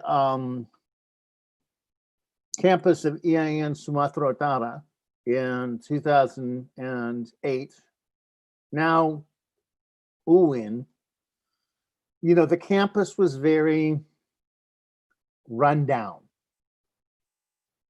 But there were Malaysian students studying there. Saya tanya kepada mahasiswa dari Malaysia, kok mau dari Malaysia ke kampus ini yang sangat jelek untuk belajar? Jawabannya, pandangan di UIN lebih luas daripada di college dan universitas Islam di Malaysia. Di Malaysia sangat terbatas apa yang boleh belajar. Hanya pandangan-pandangan yang disahkan oleh pemerintah. Untuk UIN bisa lebih luas untuk memahami caranya untuk meletak pandangan sendiri dalam sejarah dan konteks luasnya. Untuk dialog-dialog seperti yang diajarkan, seperti that was suggested by Pak Kato. Lanjut. Oke. Seperti mundur satu. Okay, this a missing slide. Okay. Semestinya ada satu slide lagi yang tapi sudah apa tentang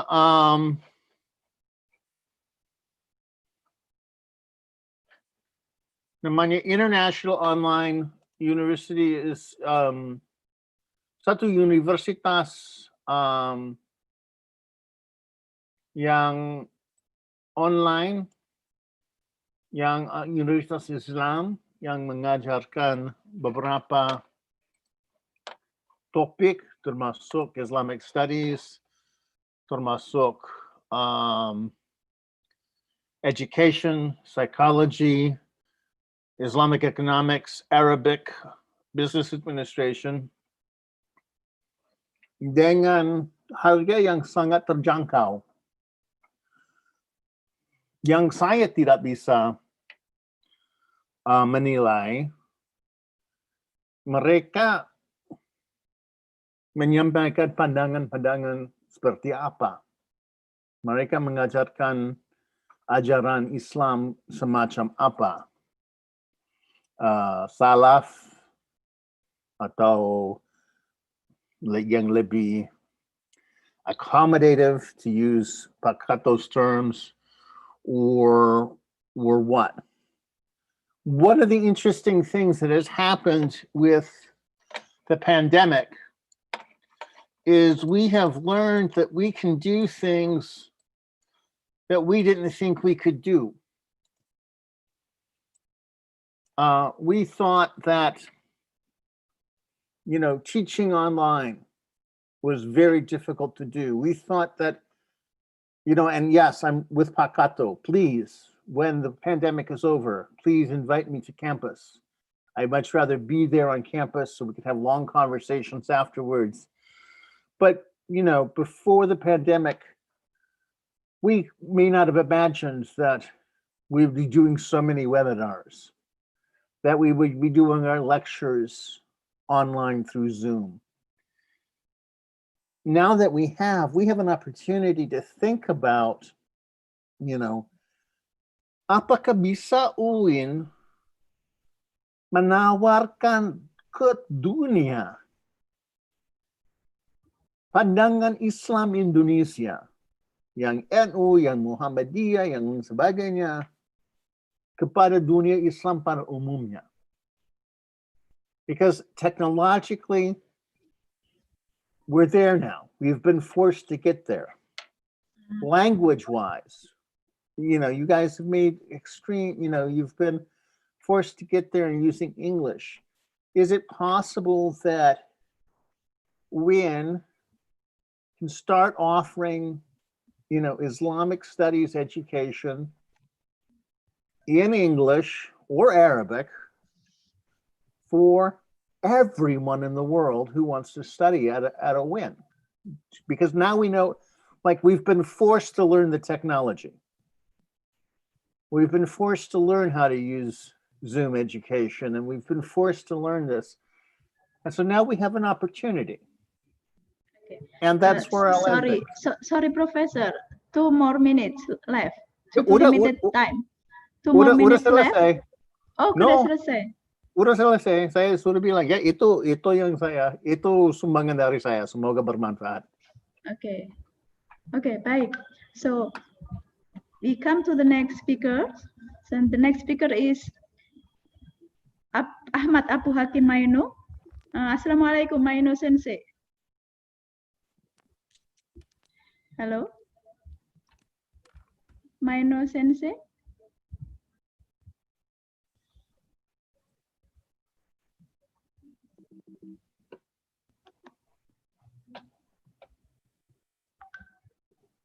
Hello, Maino Sensei.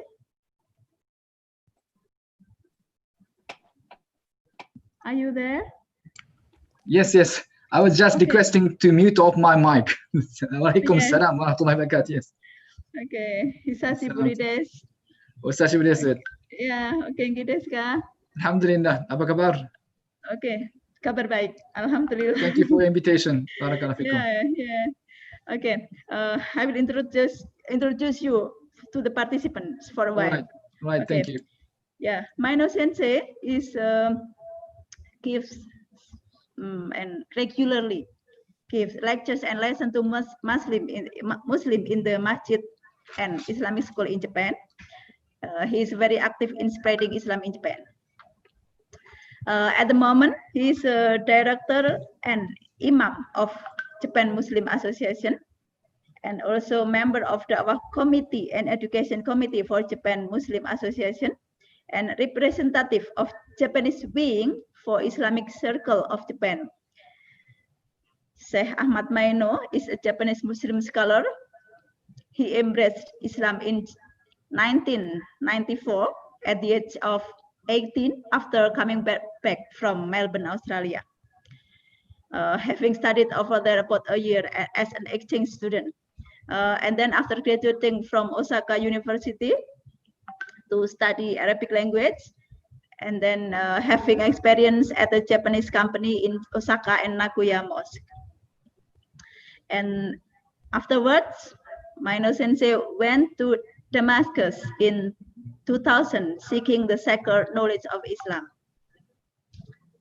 So after coming back from Damascus at the end of August 2006, he started working at the Japanese oil and gas exploration company in Tokyo in order to acquire the understanding of reality and serving for the sake of Allah in his private time. Through delivering lectures on the sacred knowledge of Islam and other dawah activities.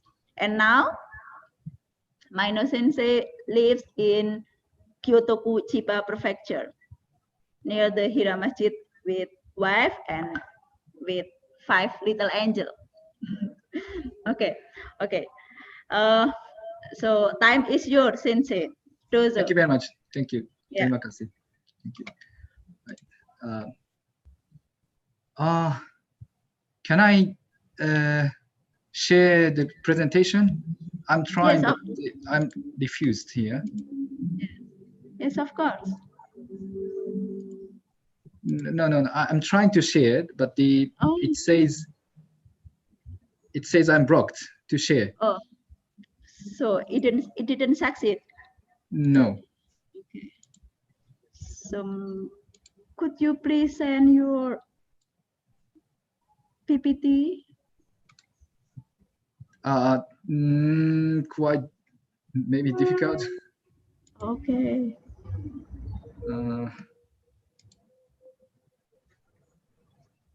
Just allow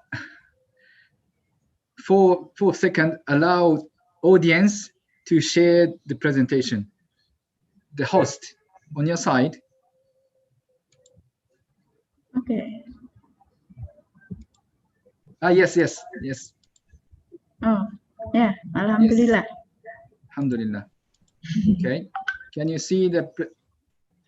Yes, of course. We can see clearly. Right. Great. Alhamdulillah. Yeah. So I was given the theme as written here: rethinking religion and the COVID-19. In the beginning, Bismillah ar-Rahman ar-Rahim, Alhamdulillah Rabbil Alameen, wa afdal salatu wa tamu taslim ala Sayyidina Muhammad wa ala alihi wa sahbihi ajma'in. Assalamu alaikum wa rahmatullahi wa barakatuh. Again, properly, my dear and respected brothers and sisters. First of all, I am not a professional in the COVID-19 issue or anything at all. Just I'm going to speak on behalf of one Japanese Muslim citizen in Japan. So as a subtitle, which I added through the experience of Muslim communities in Japan. Okay.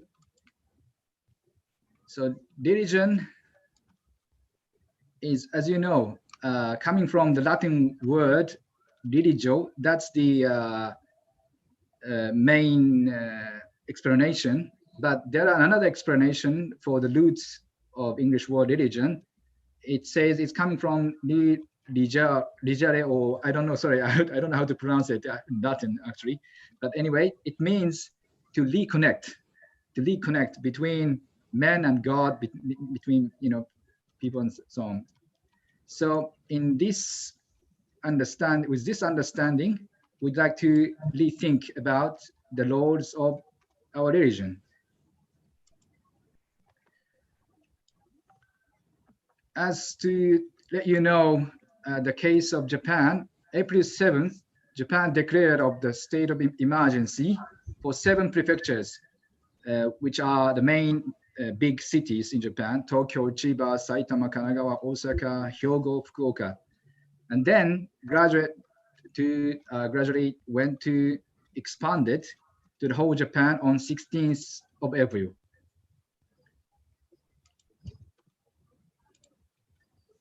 Yes. However, with many efforts of governmental efforts and citizen side efforts, on May 25th, Japan lifted the state of emergency. Since then, there has been waves in the number of COVID-19 cases numbers. However, in reality, in real-time daily life feelings, we are feeling that there's no other way but to coexist with COVID-19.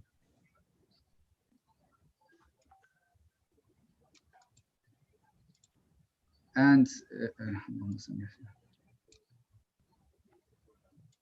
yes, through avoiding the 3 C's, as you know, closed spaces, crowded places, close contact, 3 C's became the social norm. So those taking care of taking social distance, wearing masks, and using hand sanitizers became the least of requirements. Yes.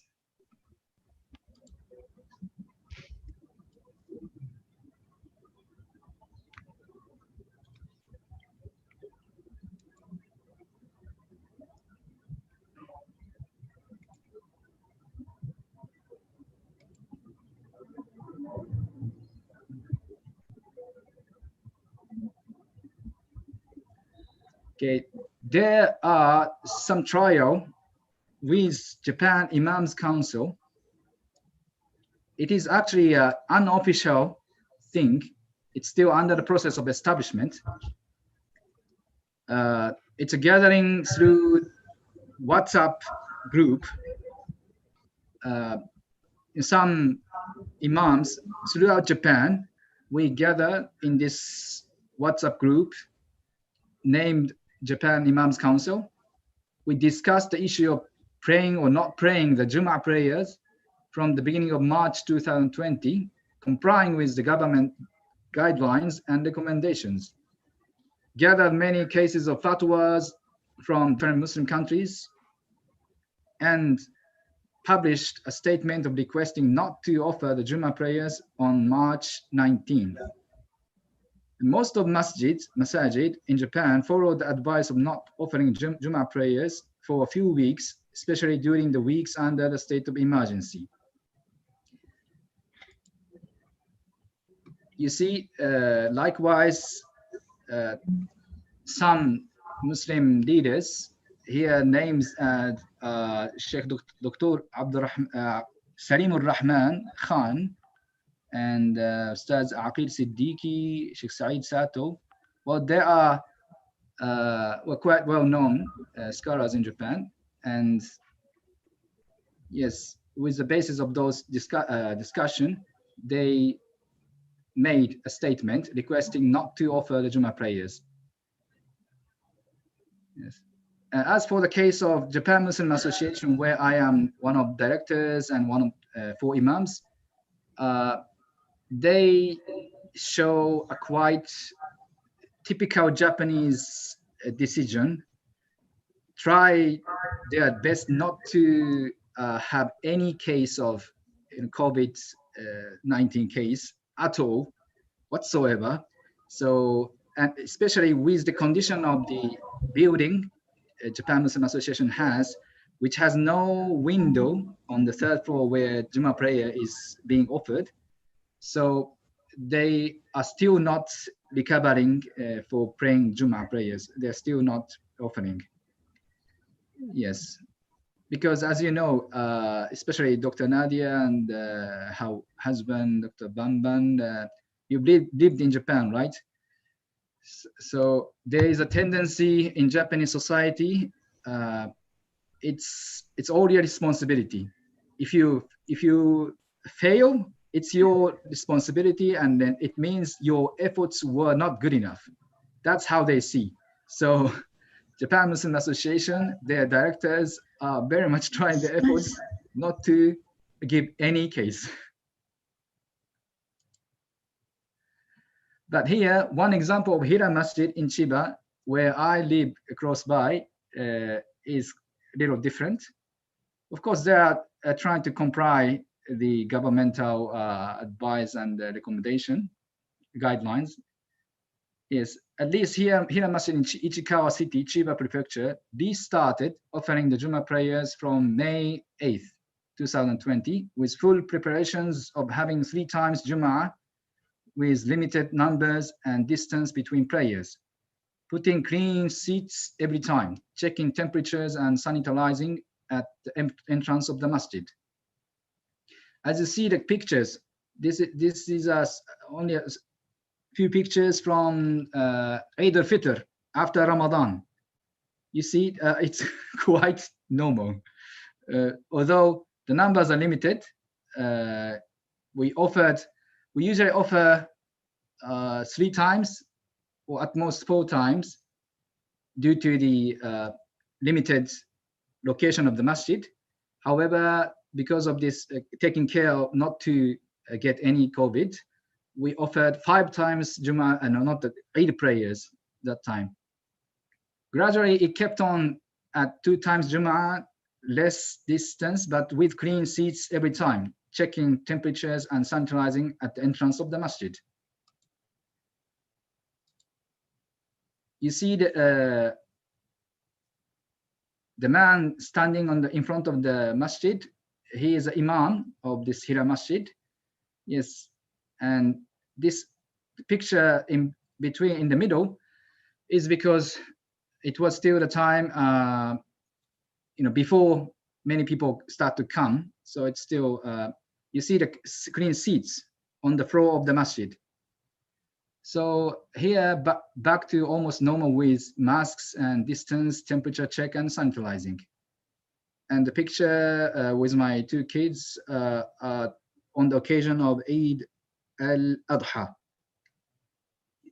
Can you see the pictures next to myself and my sons?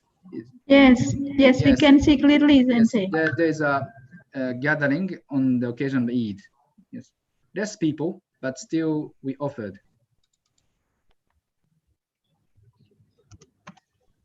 So there are connecting efforts through religious learning activities through online continues. Islam Zemi, perhaps you know, Dr. Nadia, by the initiatives of Indonesian Muslims in Tokyo areas, is originally face-to-face platform that's adjusted to online. So they are not stopping, but continuing complying with the government guidelines. Society of Japanese-speaking students of sacred knowledge of Islam, Talabat al-Ilm, is a platform of Japanese-speaking brothers since 2016 and counting almost its 100 times gatherings through online. So it is, this latter case is originally being done through online. So it doesn't get any effects of COVID-19 whatsoever. And another one is weekly online lessons through Japan Islam in Japan media, myself and Sheikh Saeed Sato from Japan Muslim Association is offering a weekly short lessons after the prayer. It's originally we were doing that in Japan Muslim Association, Gotanda, in Tokyo, face to face. We actually offer the Maghrib prayer or Aisha prayer depending on the seasons. And then after that, we were offering the short lectures. However, due to following and complying the government guidelines because of the COVID, we shifted into giving those through online without, offering the congregational prayers. The religion is with us to reconnect people, to shorten the distance expanded due to COVID-19. So the picture on your right side was taken on 30th of March 2020, before getting into the state of emergency. Kanazawa Muslim community, mainly composed of Indonesian brothers and sisters. So yes, it is important for us Muslims, especially as Allah subhanahu, as it is mentioned by the Prophet sallallahu alaihi wasallam. ما رواه الإمام الترمذي عن سيدنا عبد الله بن عباس رضي الله عنهما عن النبي صلى الله عليه وآله وسلم أنه قال يد الله مع الجماعة. Allah's hand is with people or with community. So it is very much encouraged to gather, but of course we are also careful not to throw ourselves into ruins or destruction, as Allah subhanahu wa ta'ala say, أعوذ بالله الشيطان الرجيم بسم الله الرحمن الرحيم ولا تلقوا بأيديكم إلى التهلكة. Don't throw yourselves to destruction. Don't throw by your hands to the destruction. So we do take care not to put ourselves in the risk of catching the COVID.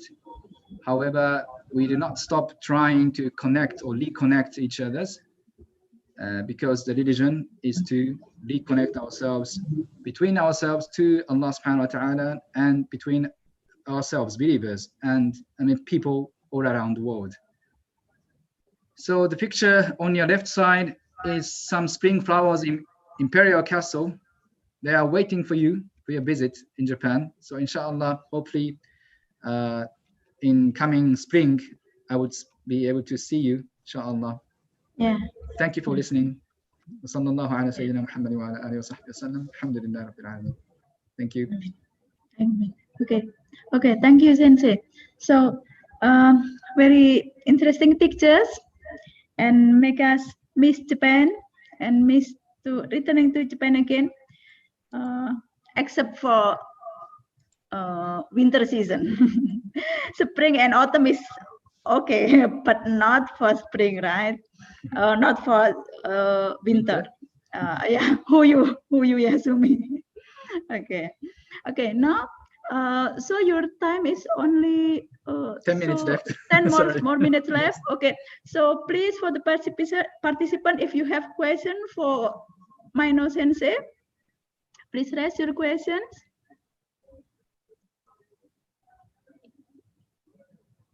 Any?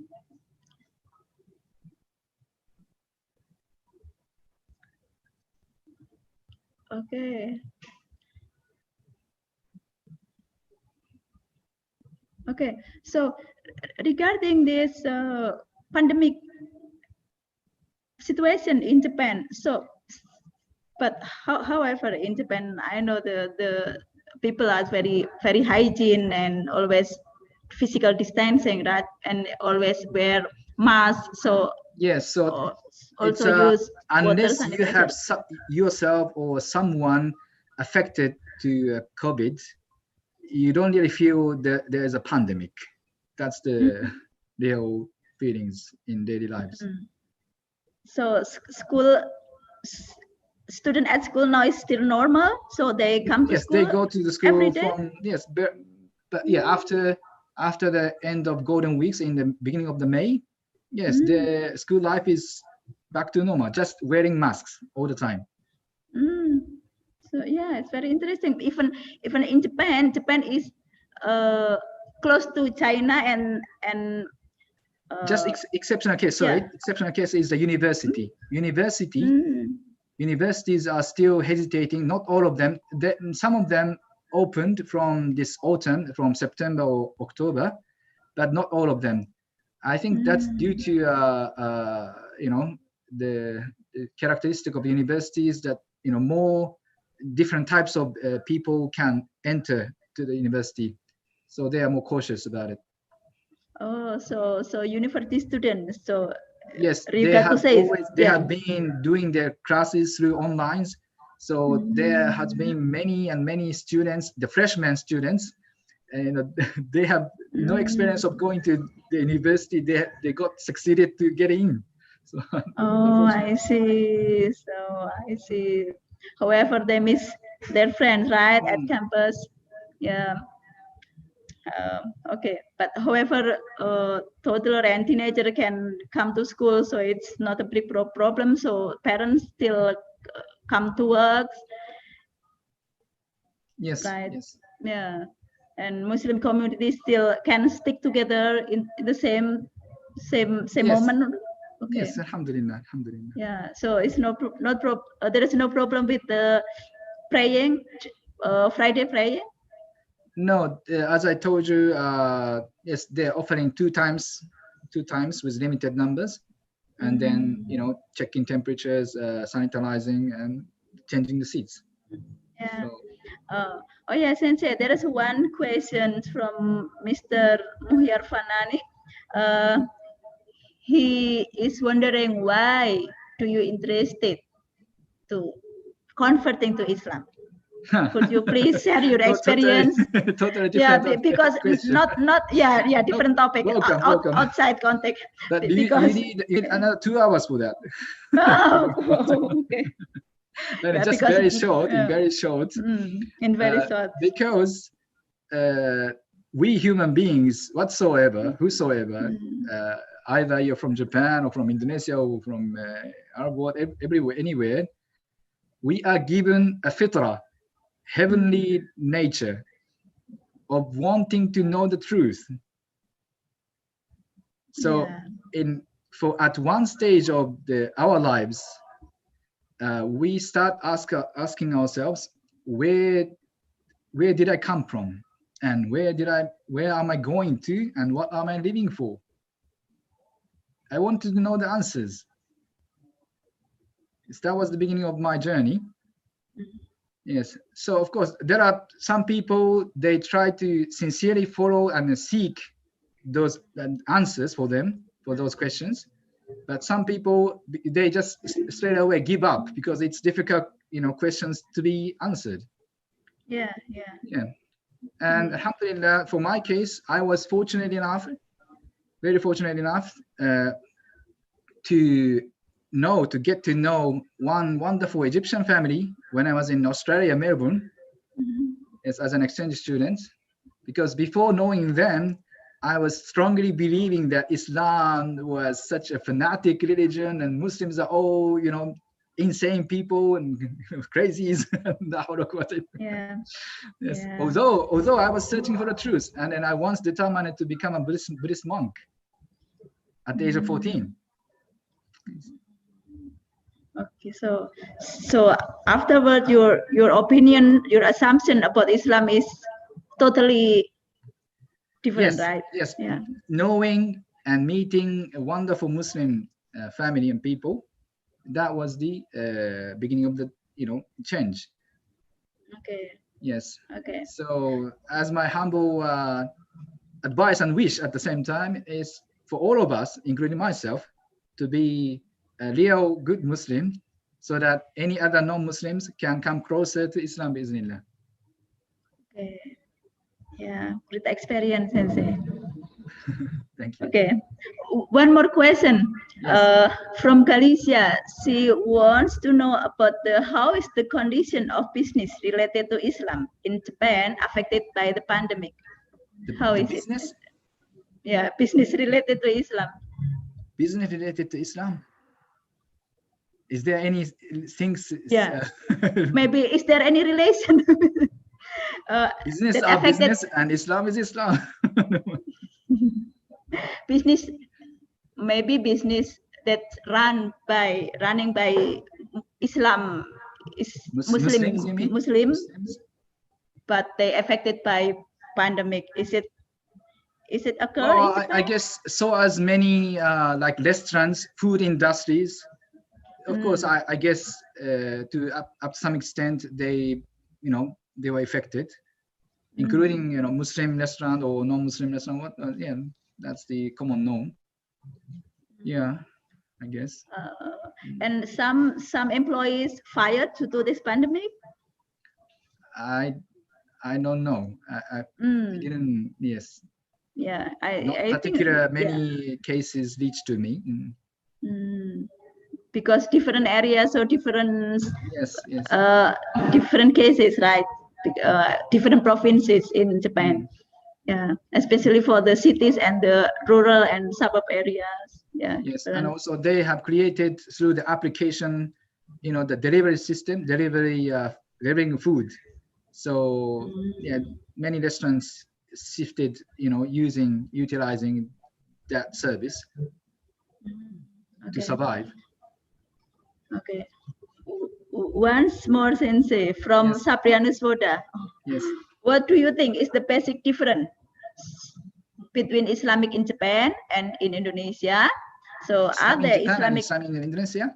Yeah. Are there radicalist Islam in Japan? Terrorists, maybe something like that. A'udhu billah, ma'azallah. Yeah. No, alhamdulillah, they have not influenced yet. And I can, I'm confident that Japanese nature, the nature of Japanese people can never ever accept the extremism. Yes.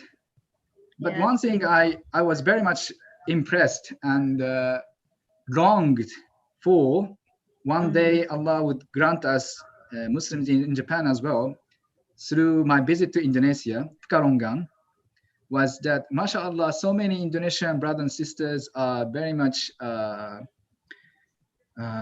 familiar to Arabic, and their love towards scholars and their love towards the Prophet Muhammad sallallahu alaihi wasallam wa al baytihi alayhim, so deep and so so many, massive, mashallah. Very much, I was very touched with it. Yeah. And then you Indonesian people have, mashallah, very great roots and great link between scholars and people of Yemen, the Hadramis, for example, Hadarima, for example, and mashallah. So please keep up with such a beautiful bond. Yeah, okay. Yeah, thank you, Sensei. And especially for the pilgrim time. So many Indonesian join in pilgrims, right? Yes, thank you. I was happy with your companies, mashallah. Thank you. Yeah. And it's time for you to leave this Zoom, and it's time to back to your office. I know Japanese strict rule. Yep. Yeah.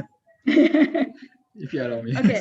So matai maso, Sensei. Hi, inshallah. Yeah, domo arigatou gozaimasu. So I hope we can see you together again. Inshallah. Maybe we don't know. Okay. Either Japan or Indonesia, inshallah. Okay. Assalamualaikum warahmatullahi wabarakatuh. Yeah. Thank you. Yeah. Waalaikumsalam warahmatullahi wabarakatuh. You're welcome. And now we come to the next speaker, Professor Dr. Haji Abdul Jamil MA. Assalamualaikum, Professor Abdul Jamil.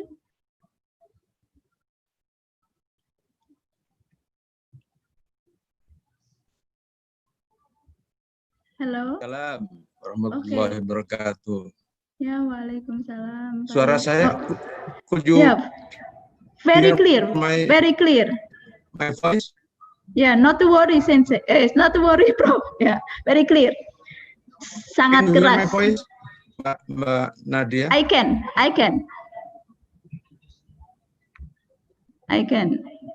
Okay. So yeah. So may I read your CV for a while, Prof? Okay. Okay. Okay. Yeah. Dear participants, now after this, How long is my presentation? about 10 to 15 minutes. Is it enough, or you want to add the time, or we still have question and answer session? Okay. Okay. No, 15. Yeah. 15. Yeah. Yes. 15. Okay. Okay. Professor Dr. Haji Abdul Jamil, MA, is a lecturer at State Islamic University Walisongo, Semarang. He was born in Kudus, April 14, 1957. He's a professor in philosophy of Islam.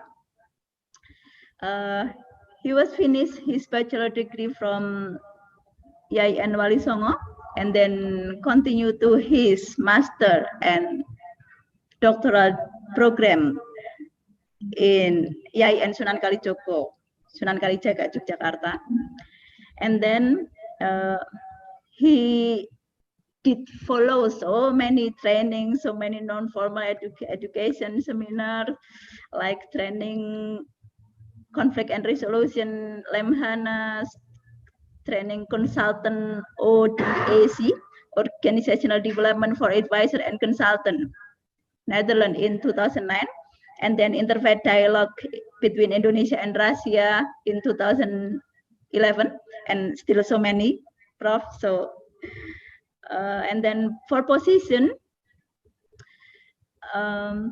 he was a rector for UIN Walisongo for 2 periods from 2003 until 2010, and then become a head of research and development, and then research and development in Ministry of Religious Affairs 2010 until 2011, and then become Director General of Guidance Community of Islam 2012 until 2014, and then afterwards become Director General of Hajj and Umrah 2014 until 2017, and then will come again to State Islamic University Walisongo, Semarang, Prof. And Professor Jamil published so many articles, books, papers, and become a regular writer in local media, local newspaper. Like, for example, Perlawanan Kiai Desa that published by Elkis Yogyakarta in 2000. And then Seri Filsafat Timur, Muhammad Iqbal dan Falsafah Agama. Studi Islam tentang orang-orang Belanda. Filsafat ilmu dalam tradisi, pemikiran filsafat Islam dan reformulasi filsafat pendidikan Islam that published by Pustaka Pelajar in 1996. And then Gerakan Protes Keagamaan Kiai Ahmad Rifai Kalisala. This is a research, individual research. And then Islam Minoritas di Bali, collective research. And Tradisi Islam Kudus, collective research. Yeah, very interesting. And then Professor Abdul Jamil has received award from the government, like Satya Lencana, Karya Satya, due to 20 years of loyalty as a PNS, yeah, from Presiden Republik of Indonesia in 2002, and then Bakti Koperasi dan Usaha Kecil dan Menengah from Ministry of Cooperation in 2004, and as a Ministry of Menteri Agama RI sebagai as a rector yang berdedikasi dalam mengembangkan perguruan tinggi agama Islam in 2010. Super luar biasa Pak Prof Jamil. Silahkan Pak Jamil, the microphone is yours for about 15 minutes.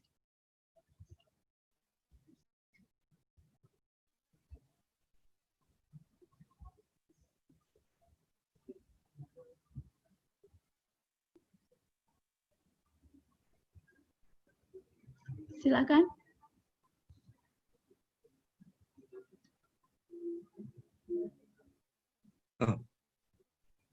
Assalamualaikum warahmatullahi wabarakatuh. Ya, Waalaikumsalam warahmatullahi wabarakatuh. Alhamdulillah wassalatu wassalamu ala wala la haula wala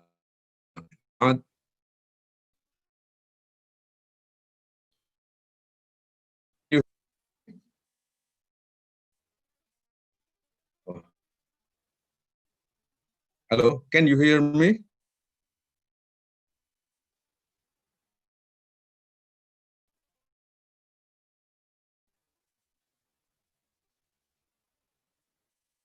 Hello. Can you hear me? Nadia, can you hear me? I can. Very clearly. Okay, let us a presentation. Okay. Good morning, everyone. Yeah, hope you are having unfavorable pandemic till now. Hope we and immediately. Anyway, let me congratulate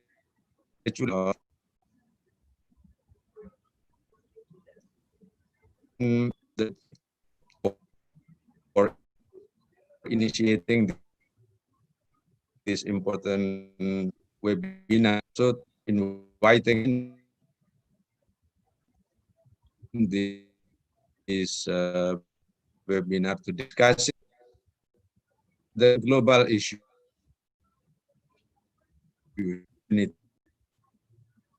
Topic now challenges in the global social extremism, including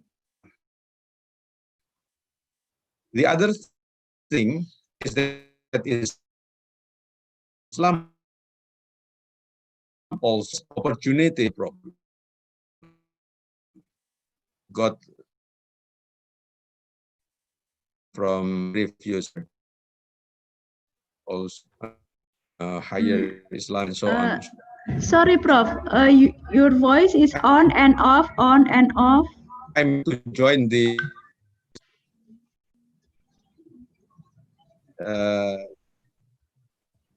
maybe the connection is not connected fluently. Well, now yeah, sometimes on and off, on and off. Connected intermittently.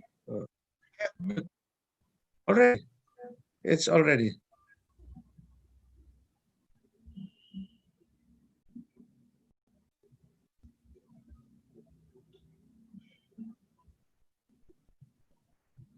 Hello. Hello. Yes, yes. Hello.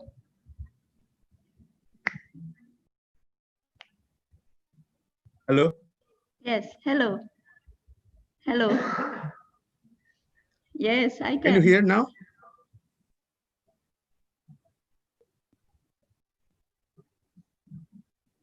Just proceed, Prof. Yeah. Yeah.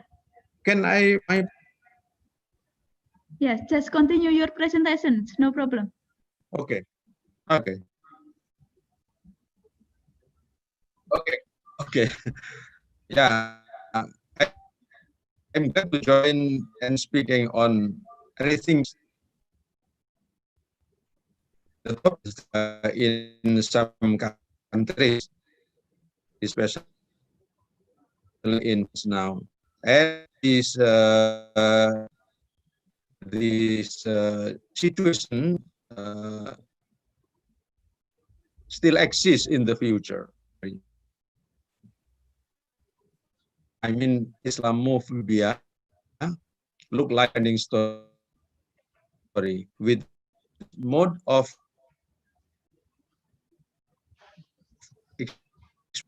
then what we do to the increase is the core of my presentation. I start with speak Islamophobia. theoretical view. Phobia, according to integrated, usually inexplicable and illogical of a particular class of object situation. It may be hardly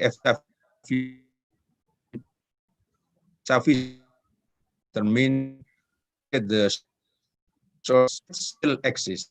In recent Western society, homophobia and hostility to Islam is perpetuated by negative stereotypes, resulting in nation and nation.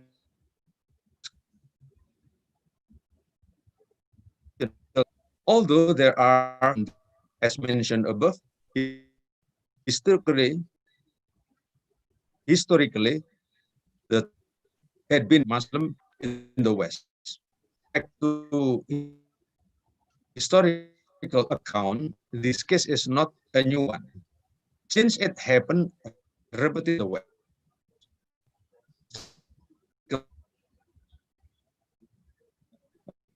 Came from intellectual, namely Sulaiman bin Ibrahim, wrote a book on biography of Islam's Prophet Muhammad in 19. Seems the term used as a criticism of hostile attitude to Islam by laments. Now the term become common in use to describe, followed by stereotyping Islam as the threat to Western people. Another writer argued that the term was used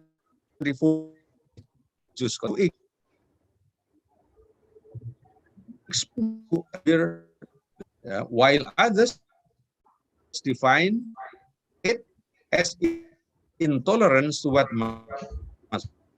cultural, historical of anti-Muslim sentiment in the West, according to some opinion, in the East Palestine conflict, World Trade Center, and Salman Rushdie affairs. Empirically, the question of Islamophobia existed in several Western countries. 2019, in Institute for Social Policy and Understanding, public opinion of increase in generally this increase related to terrorist 911 and emerging is and any radical conducted by leading research. Also intensive getting respect to mass to in the US and 48% in EU also same result. In February in Europe, in Germany, and other in within each other. Both were different. The attack in Hanoi in Germany left a manifesto full theories, while the motivation of London attacker were less certain. The target was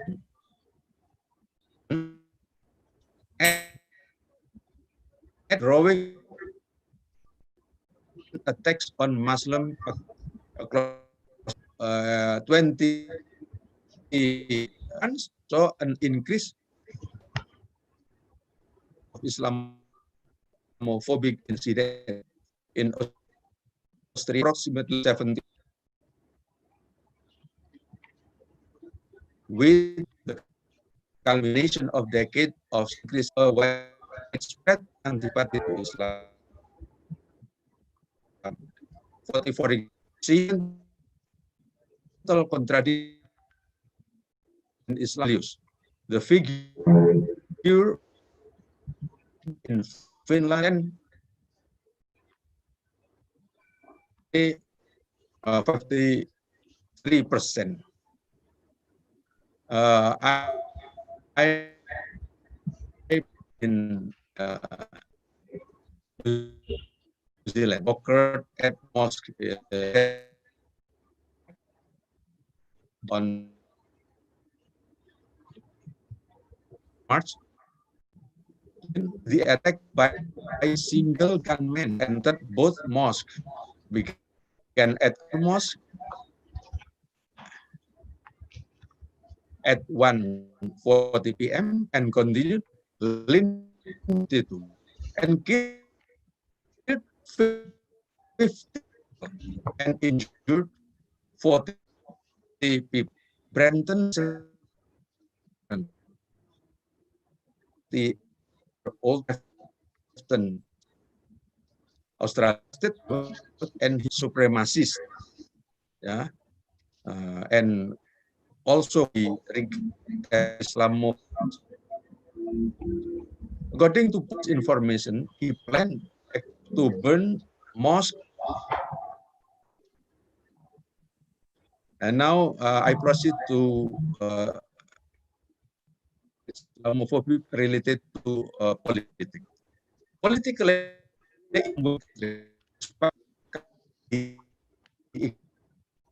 expression of the ideas and in practice as legend of in setting of suspicion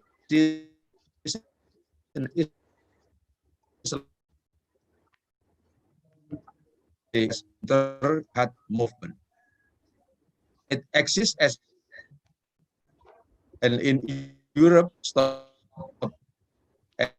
and defense central to fostering violence against Muslims. The continent, Islamophobic street parties have become more obvious in Korea and in some instances by the member Muslim casting them as threat to the. I have question like that. When looking at Indonesia as a Muslim from the East, my experience in number of interfaith dialogue in the on small cases in Indonesia, like the case of Ahmadiyya, the case of religious. The act 11 on United States has a profound effect. Openly concerned about Buddhist values and freedom. According to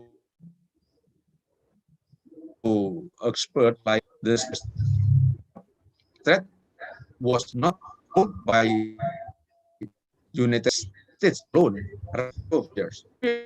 There was stemming part of new realities in global. There's even the intensify this international threat. Additionally, the shift to target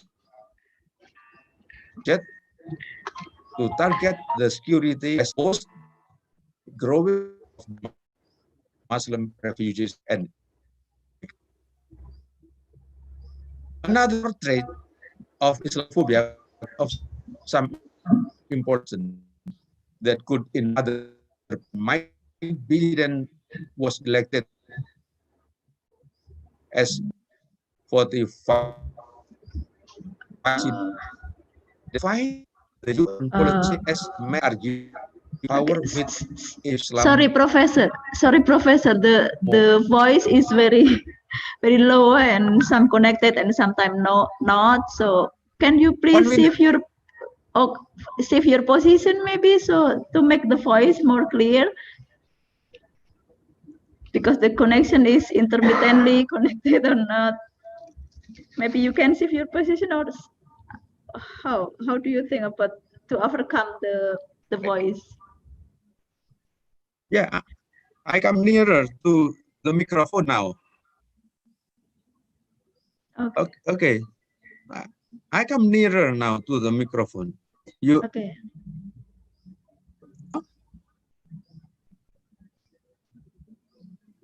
And I Okay. speak. Yeah. Can I proceed now?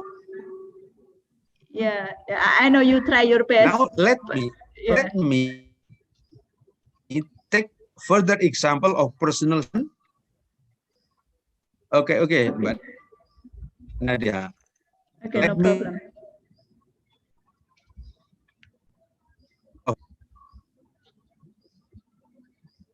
Okay, just proceed, no problem. Okay. Okay, no problem. I think everyone knows him, politician of Dutch, leader of the Party for Freedom in Dutch Party for the Freedom. He said inspiration for intolerance. More, it is statement adopted by BBC News 28 February in take a walk and see you no longer like you are living in your bed on and we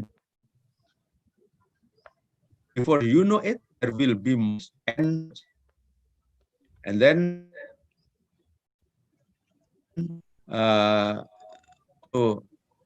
he said ik zal ons moeie het voorzeggen kan alleen als we hate de islamisering.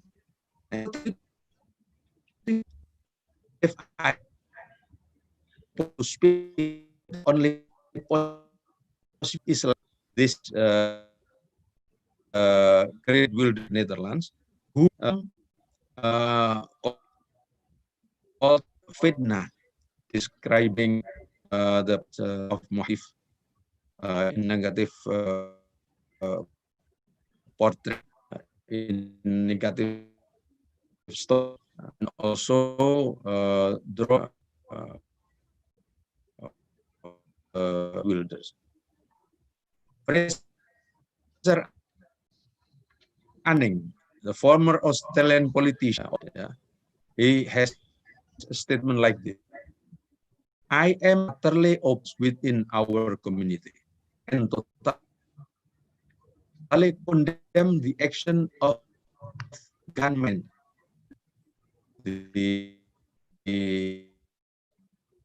Of Nur Mosque.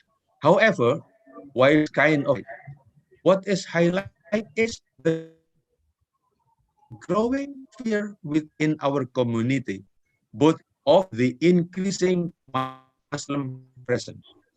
The real cause of bloodshed on news is the which allow must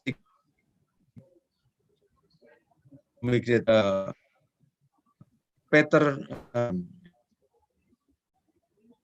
Let us be clear. While Muslim may have our perpetrators, worldwide in their faith, the anti-religion of 600 despot masquerading as a journalist, anyone who opposes it and call for apostasy. Ladies and gentlemen, to end, I point but I would like to by say that we are forced against Islamophobia and every agency on behalf of 2 more minutes, bro. from Muslim Sorry. point of view, 2 more not minutes. only have to fight against and Hello. 2 more minutes left, Prof. yeah. Okay, thank you. 1 minute more. Okay. Front of view, not okay. From Muslim, yeah, I got it. From Muslim point,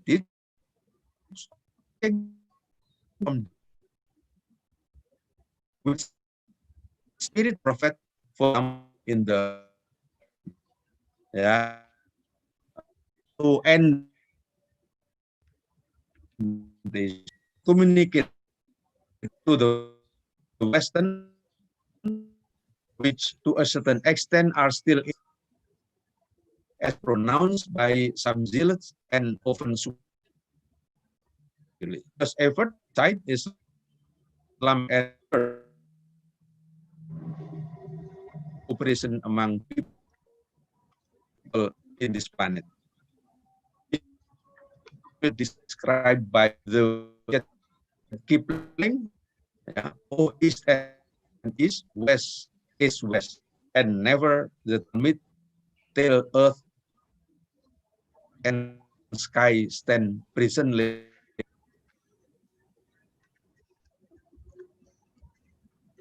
Now I'm thinking about how to incorporate dialogue with counterpart in the West, exchange regard tolerance and mutual risk promoting.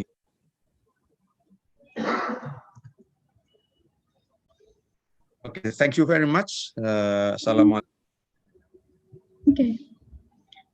Waalaikumsalam warahmatullahi wabarakatuh, Prof. And after the last speaker, and then we have a question and answer session. I finished the presentation.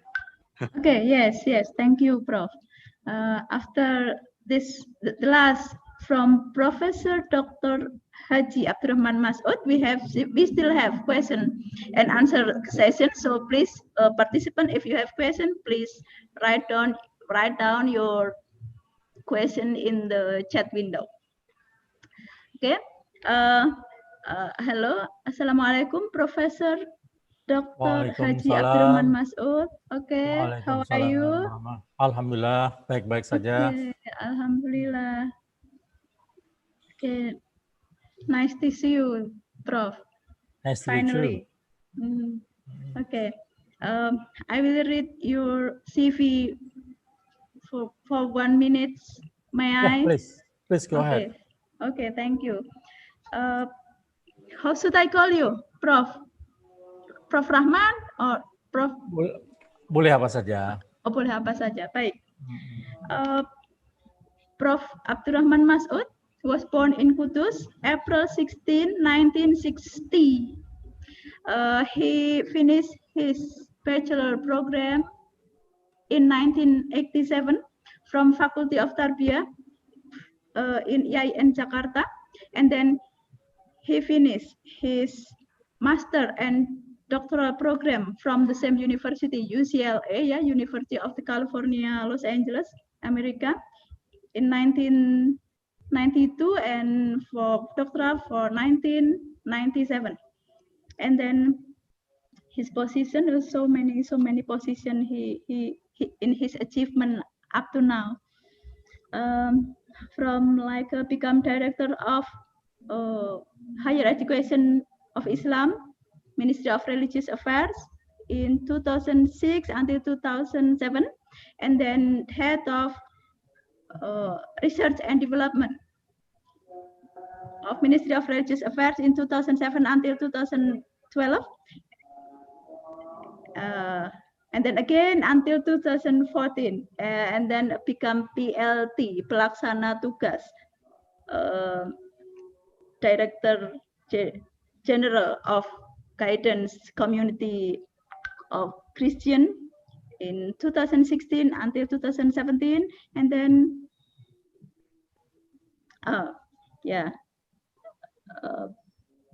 become director of research and development up to now. Okay, and then Professor Masud published many books. Yeah, like for example, mendakwahkan smiling Islam. So like Islam yang ramah gitu ya, Prof ya. Insyaallah. That published by Pustaka Kompas last year 2019, and then Sistem Penjaminan Mutu dan Inovasi Pemanfaatan Hasil Kelitbangan Kementerian Agama in 2017, and then Kiai Tanpa Pesantren, Potret Kiai Kudus, that published by Gama Madya Yogyakarta in 2013, and then Peningkatan Integritas Birokrasi Puslitbang Kehidupan Keagamaan in 2012.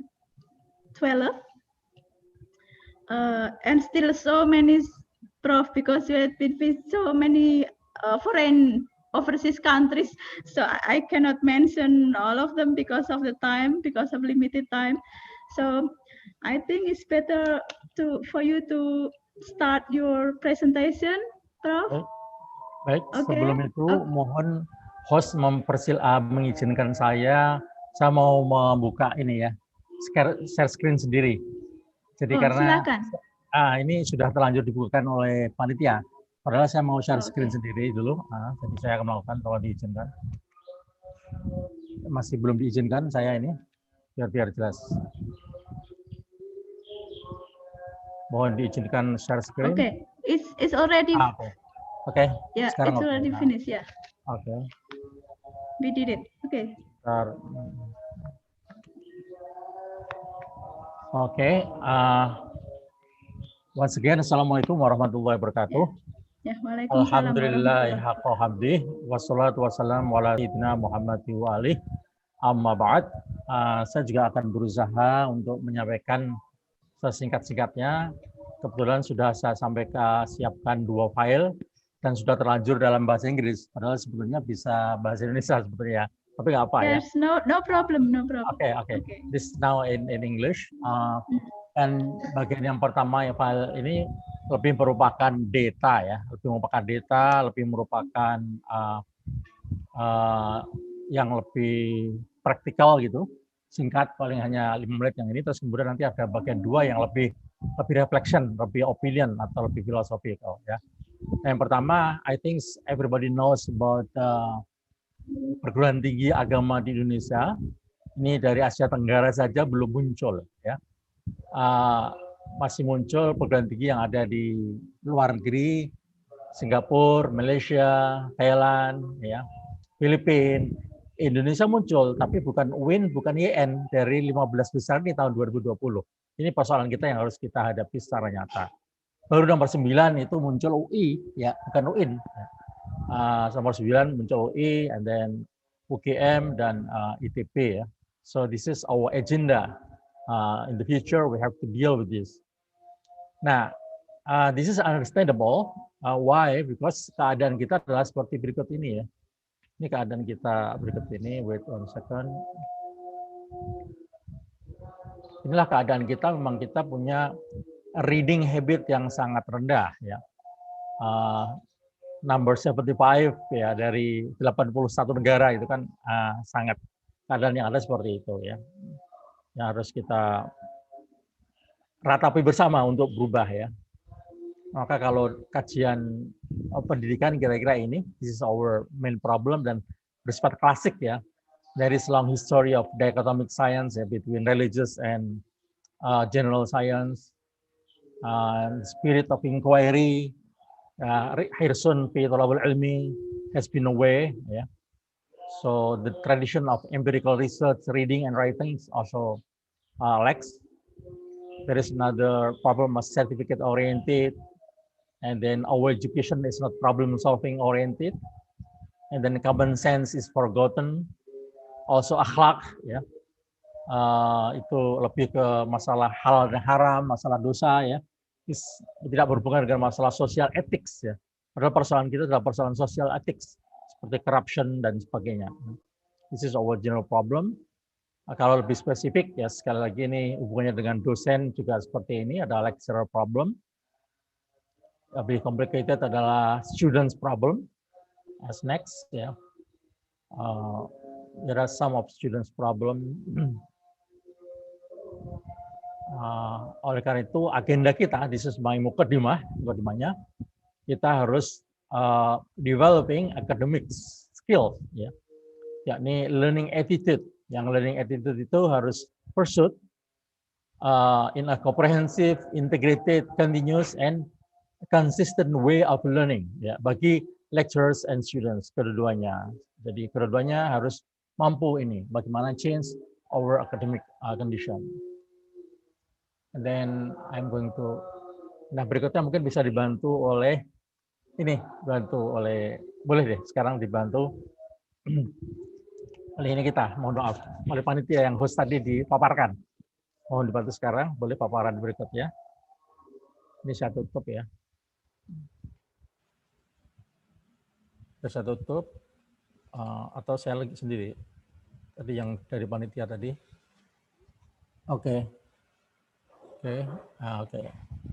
Terima kasih sudah dibantu oleh panitia. This is in general juga lebih ke opinion ya berikut ini ya, persoalan yang diminta oleh panitia, problems and challenge of Islamic education in contemporary Indonesia ya. Oke. Yang persoalan pertama saya sebutkan di sini itu sudah ada beberapa garis besarnya di situ. Persoalan pertama itu we are facing new picture of Kiai Google ya, new world of Kiai Google atau Google Kiai. Google Kiai vis-a-vis Kiai kampung or Kiai luring ya, luar daring gitu. That's our problem right now. So the excess of this era of disruption created intellectual and cultural dislocation and encourage exclusion and strengthening a group identities. This is one problem. In this era, the development of religious literacy that contain moderate teachings is very urgent to balance social media bias conservatism. So this is our common agenda. We have to develop and disseminate moderasi beragama. Yeah, that's our business together. And then another mukadimah that I need to elaborate here, that learning in mosque, pesantren, and other places is a medium for seeking religious knowledge, but it's a long time ago. But now it's changing. There is a phenomenon of growing crisis of authority in the Muslim community in Indonesia. It can be even said that in almost the entire Muslim world. Yeah. So not only these conventional places. And then again, the excess of the era of disruption have created intellectual and cultural dislocation and encouraging exclusion and strengthening of group identities. Now I'm going to continue next to religion and education respond to challenge in the contemporary world. Okay. Various educational challenges in the contemporary era include the industrial era, which is largely known 4.0, the transnational movement, educational institution, educational curricula, teachers professionalism, learning strategies, and gaps in the quality of education between a region and complex education system. So it is a question of whether education can respond to the dilemma and problems that arise from both the religion and modernity aspects. Education is challenged to be able to respond to modern humans who are advanced but not alienated and uprooted from their cultural and religious values. On the other hand, education is required to adapt to the technological advances so that religion is not abandoned by its adherents.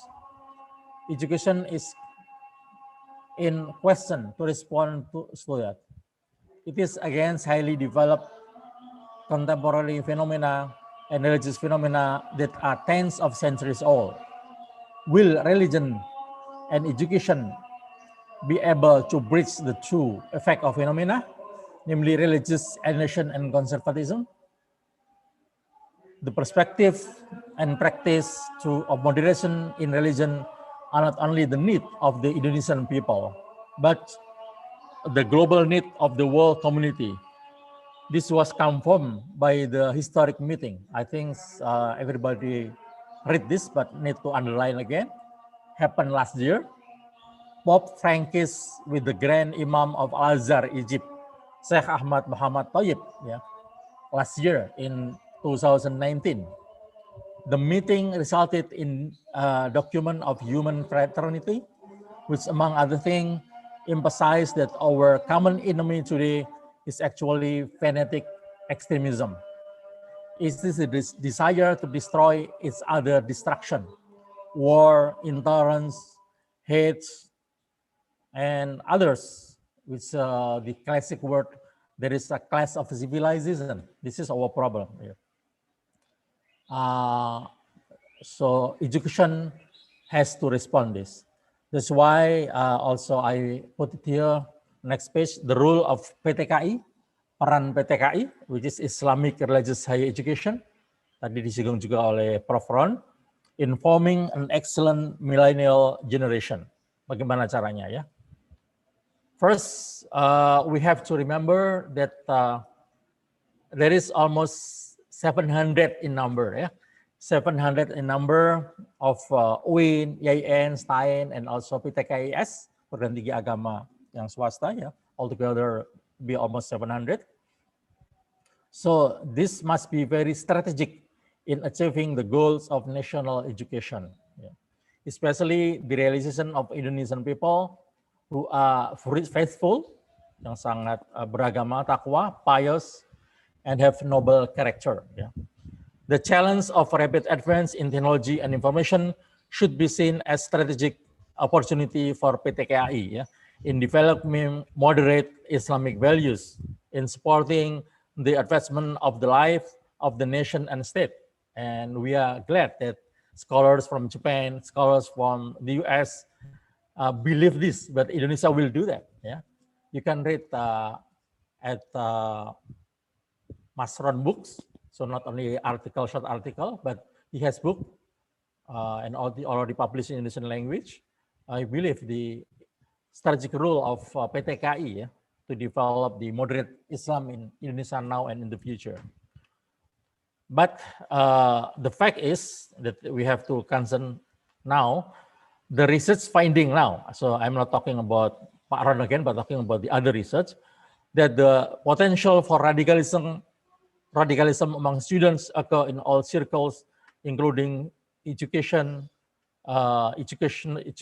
and professional people, students and also lecturers, because there has been shift in the factors causing religious radicalism in the various concepts of radicalism due to deprivation. So there are so many causes like deprivation of political inequality, economic, and other factors.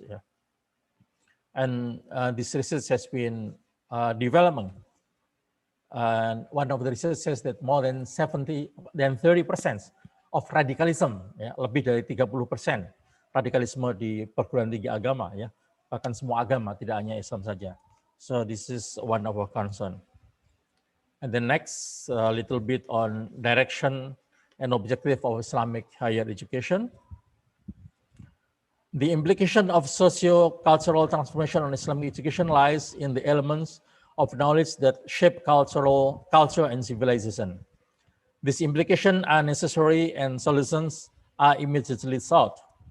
The expected solution is that there is a need for justification that in the face of socio-cultural transformation, Islamic education must be inherently present and coincide in the process of socio-cultural transformation, not outside it. Because of socio-cultural transformation is a necessity that can be stopped, and its existence is sunnatullah. So it is natural law, sunnatullah.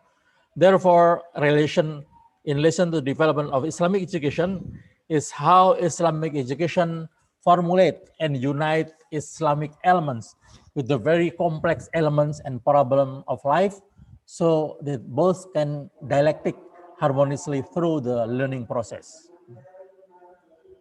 Islamic higher education can be started by cultivating three realms of humanity in balanced manner, namely very popular like intellectual, emotional, and psycho-motor domains. A lecturer or educator can live one of the three realms, which has happened so far in that Islamic education activists tend to rely solely on cultivating the cognitive intellectual realm without paying attention to the other two domains. I think this is a common problem. So that the measure of the success of students is assessed when they are able to memorize, to master educational material, not how, so this is the problem, not how the values of religious education, such as the value of justice, respect for others, tasamo, friendship, mutual respect, and truly live and then practice. So this is our problem. And then next one is also problem at the 3 downward perguruan tinggi, and of course the publication also I think need our agenda in the future. I think there are some problems about SNPT, National Higher Education Standard, also need to be fulfilled, which is about the 8th component of SNPT: graduate competency, learning content, learning process, learning assessment, lecture and educational personnel, learning infrastructure, learning management, learning financial standard. Okay. So finally, in efforts to develop higher education that is relevant to demands of the times and has the advantage according to the need of the community, professional educators are needed, who are not only able to develop science, but can accompany students to become complete human being or insanun kamil. So this is our agenda, our dream together in our Islamic universities. Finally, please allow me to read my own quote. This is our problem, I believe, or in Indonesian language, I will say, that's the English of my version, bahwa akar utama masalah pembelajaran dunia Islam adalah abainya umat terhadap perintah Iqra. Maka pusat intelektualisme sudah lama pindah ya dari dunia Islam, karena budaya ini tidak dinomborsatukan lagi oleh umat Islam. Ya. Meski semuanya itu merupakan perintah pertama, yakni dari Allah, ya, yakni yang berkuasa di dunia dan akhirat ini. That's one our problem. Oleh karena itu, salah satu solusi yang utama, selain kita pemberdayaan pada mahasiswa, tapi juga tentu kepada dosen guru kita, bahwa guru dosen yang berhasil adalah tokoh panutan. Dia harus menjadi role model yang bisa melahirkan anak didik, mahasiswa yang mandiri, yang cinta baca, membudayakan Iqra, belajar mandiri dan semangat meneliti atau spirit of inquiry. Thank you very much. I'll go back to Nadia Salama. Thank you. Assalamualaikum warahmatullahi wabarakatuh. Okay. Waalaikumsalam warahmatullahi wabarakatuh. Very interesting presentation, Prof. And then because time is almost over, so I think it's time for question and answer session. Okay, Professor Jamil, are you still there?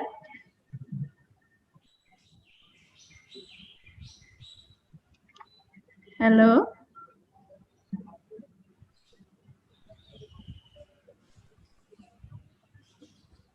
Hello, Professor Jamil. There is a question for you from the participant.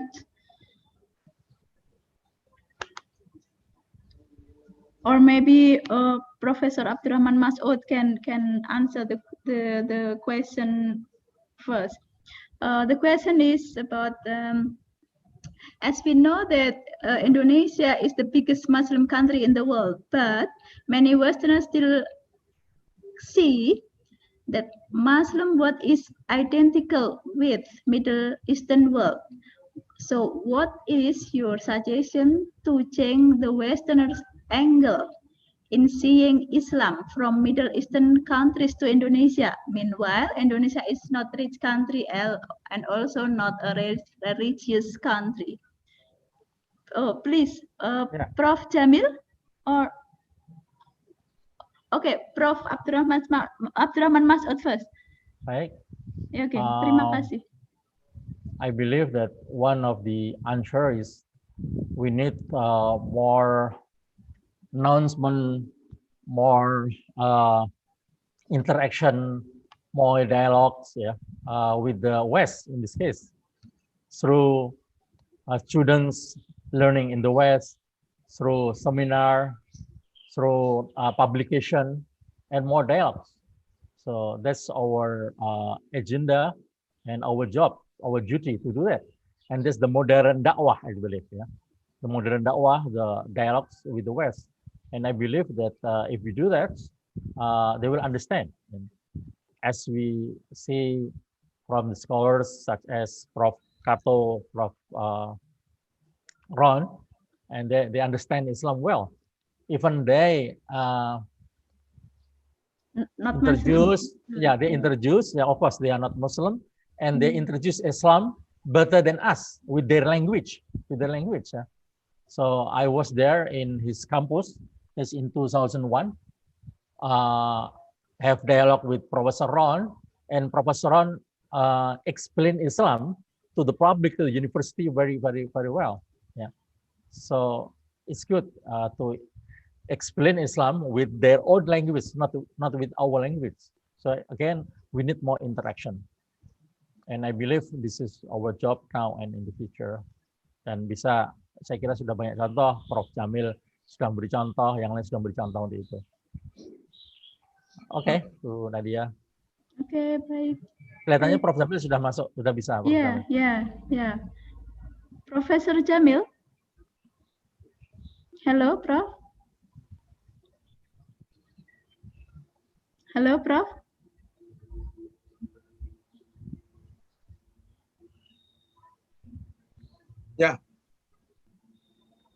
Ya, ada pertanyaan. There is a question from Dr. Mohyar Fani.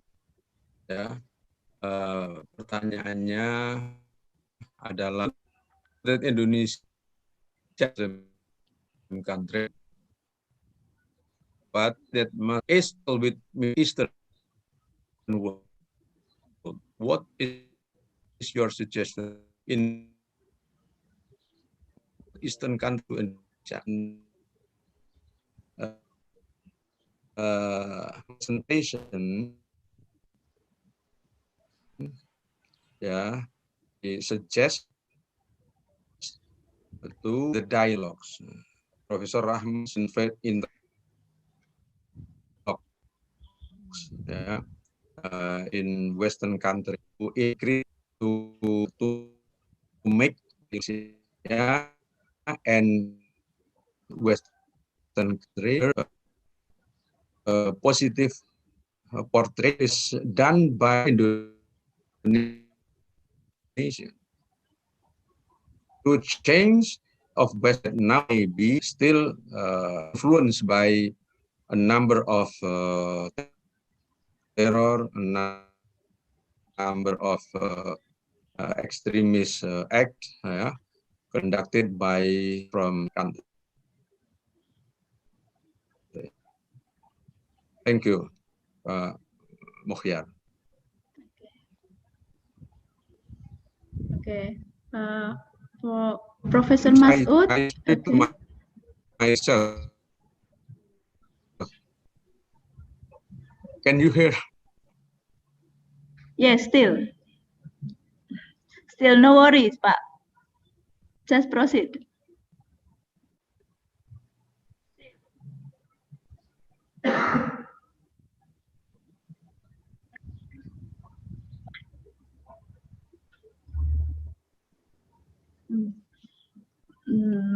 maybe Professor Abdurrahman Masud will add some statement. I will add when I meet Pak Moherfani at Pasca. When I'm going to Semarang, I will discuss with him. I think now it's okay. Yeah? I think it's okay. Pak Samuel also respond clearly, and then also the other speakers already discuss this. So everything is fine. What we need now is more dialogues, yeah, and especially for UIN, I believe we have a lot of things to be done, and I always put it in a word. We need moderasi beragama, which is called lisan, literasi Islam yang santun dan toleran, literasi Islam yang santun dan toleran, ya, in our word, in our action, and also in our publication to deal with. And this is the era where we live in, and this is at the global world. Yeah. So we are as one of the global citizens, so we have responsibility to do that. So Nadia, I think that's all. Thank you. Okay. And Professor Jamil? Hello? Hello, Prof? Hello, Prof? Will you give a closing remarks for this last minutes? Oh, still there is one question. Could Professor Masud answer this question? Bagaimana cara pendidikan tinggi Islam di Indonesia bisa menarik masyarakat sehingga bisa mempengaruhi image tentang dunia Islam? So, please, Prof. I think we already have it. So we have UIN, yeah? We have IAIN, and other Islamic higher institution, even Islamic boarding school, which is pesantren. I think we already have those. So we are not supposed to start something new, to begin something new. We already have it. But how to make this institution well known by the world? Yeah. So as mentioned by Prof. Ron and also by Prof. Kato, we need to have them in English and in Arabic. Yeah. So the language should be in English and in Arabic, and also we have not only luring but daring. Yeah, we have to be online. We have online system of education. Yeah, I think we are ready. We are ready now. So don't worry about that. We have Indonesia. We have lots of Islamic universities, as I mentioned, almost 700. So we can select and then all together. And then now we are the world. We have to introduce to the world because we are coming to the global village right now. So not that difficult, I believe.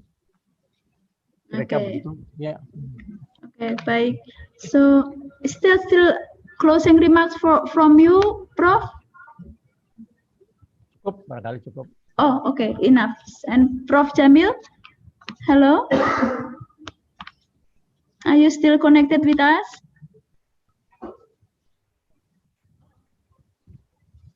Okay. Okay, I think hello participants. Now the link of okay, Prof. There is only one question. Yeah. There is only one.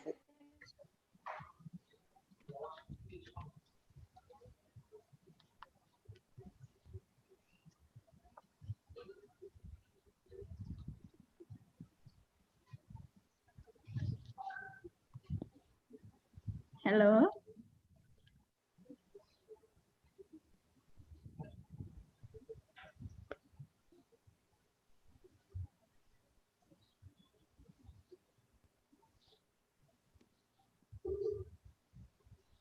Hello, Prof.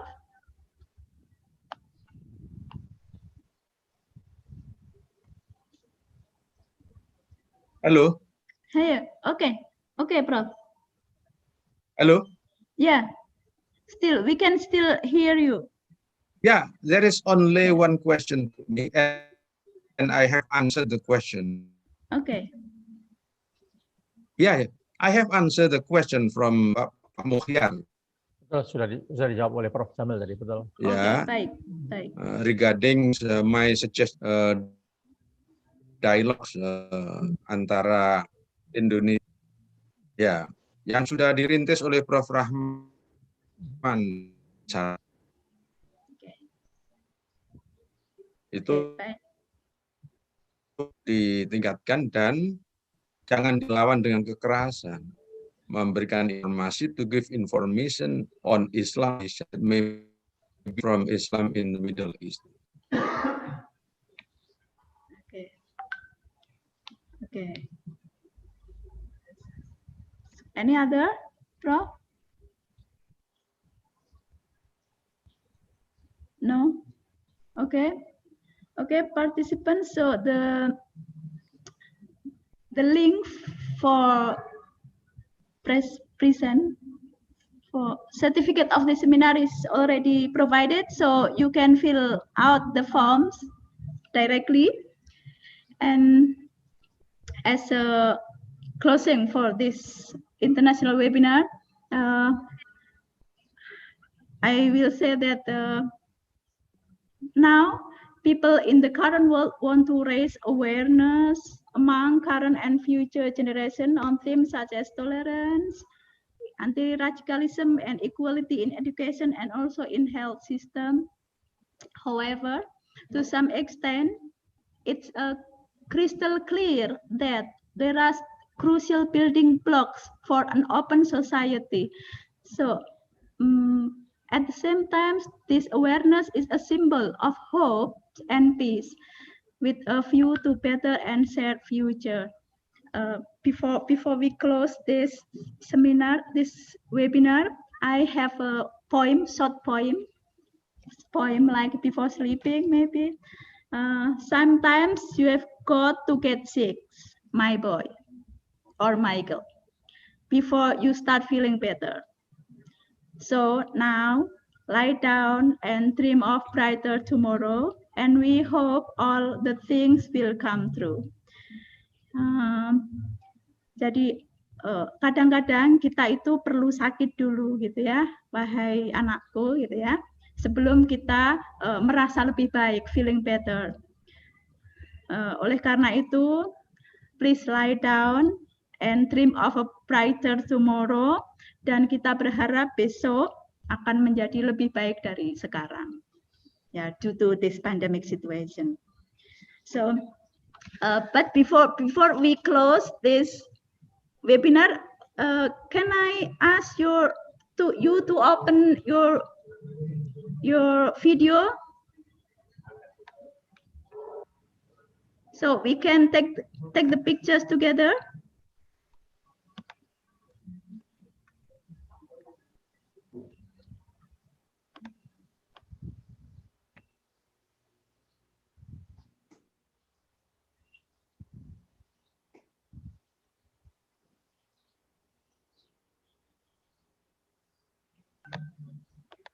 Okay, let's start take a picture together.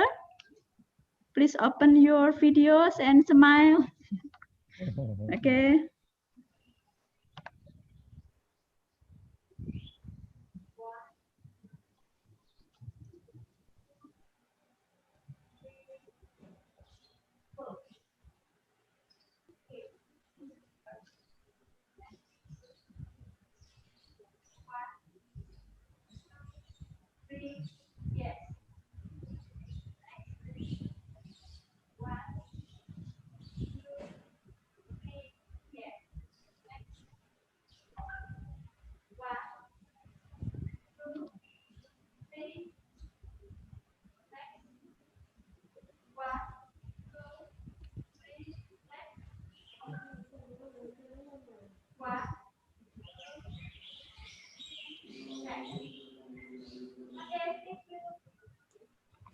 Okay, taking picture session is finished. So I am as moderator. Say thank you very much for your joining, participant, and also distinguished speakers, Professor Abdurrahman Masud and Professor Jamil. we hope we can see you again in other events. Sorry for the mistake. Wallahul muwafiq ila aqwamit thoriq. Wassalamualaikum warahmatullahi wabarakatuh. Waalaikumsalam warahmatullahi wabarakatuh.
We would like to invite you to join us for bright future. We have a vision to become a center for the humanization of Islamic sciences based on the unity of science for unity and civilization in 2058. Our mission are first and teaching master and PhD based on the unity of sciences. Second, improving the research quality towards the development of humanist Islamic sciences. Third, organizing research-based services for the development of a humanist society. Fourth, exploring, developing, and applying local wisdom values in the development of Islamic sciences. Fifth, developing regional, national, and international cooperation for postgraduate development. Sixth, organizing our professional postgraduate management system with international standards. And our objectives are first, to give birth to masters and PhD who have academic, professional, and enduring capacities, who are able to apply and develop the unity of science. Second, to produce humanist research work on the development of Islamic sciences. Third, producing research-based education work for the development of human society. Fourth, realizing the internationalization of local wisdom values in the Dharma on higher education at postgraduate level for the development of Islamic sciences. Fourth, obtain positive and productive result from cooperation with various institutions on a regional, national, and international scale for postgraduate development. Sixth, the depth of professional graduate government with international standards. There are scholarships available. Scholarship based on academic merit and scholarship for Quran memorizer. For more information, please visit pasca.walisongo.ic.id. See you in postgraduate program of UIN Walisongo. Thank you. Assalamualaikum warahmatullahi wabarakatuh. Postgraduate program of UIN Walisongo is your partner to success.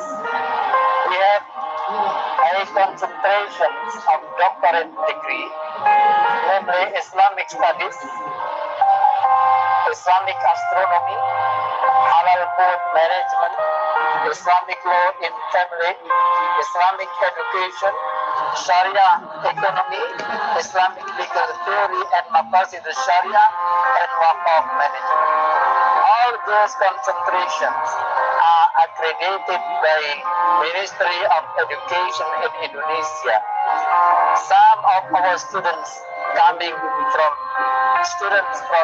overseas universities, and also some of our students joining the program in international universities.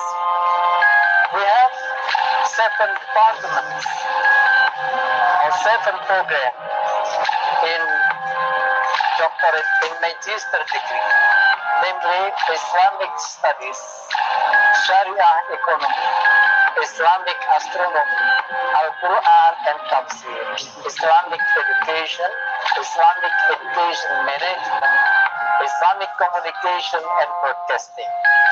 Those departments in magister degree accredited by Ministry of Education in Indonesia as well with A3, and all of students in those departments many provinces, different provinces in Indonesia, and also some of the students coming from overseas. In next semester, we will have student exchange program. Student exchange programs will facilitate the students to join international program. Some of international students also joining this exchange program. They will come to the university and joining the program virtually and physically during some semesters and during some credit system. And also in this semester we will have visiting professor program. Some of experts in this university and also our best professor in this university will teaching or conducting research in universities in overseas and joining the research with experts from all over the world. And this semester as well, we have special program of magister degree and doctorate degree. Why this program we call as special program of magister degree and doctorate degree? Because as we know that most of our students are employees, government employees, also private employees. They are needing the flexible time of the courses and classes. Therefore, we facilitate them to join our doctorate program and magister program with our special program, which is the courses and classes will be held in Friday evening until Saturday evening. Ladies and gentlemen, let's see and come to the university, to our university, that postgraduate program of UIN Walisongo is truly your partner to be success. Thank you. Wassalamualaikum warahmatullahi wabarakatuh.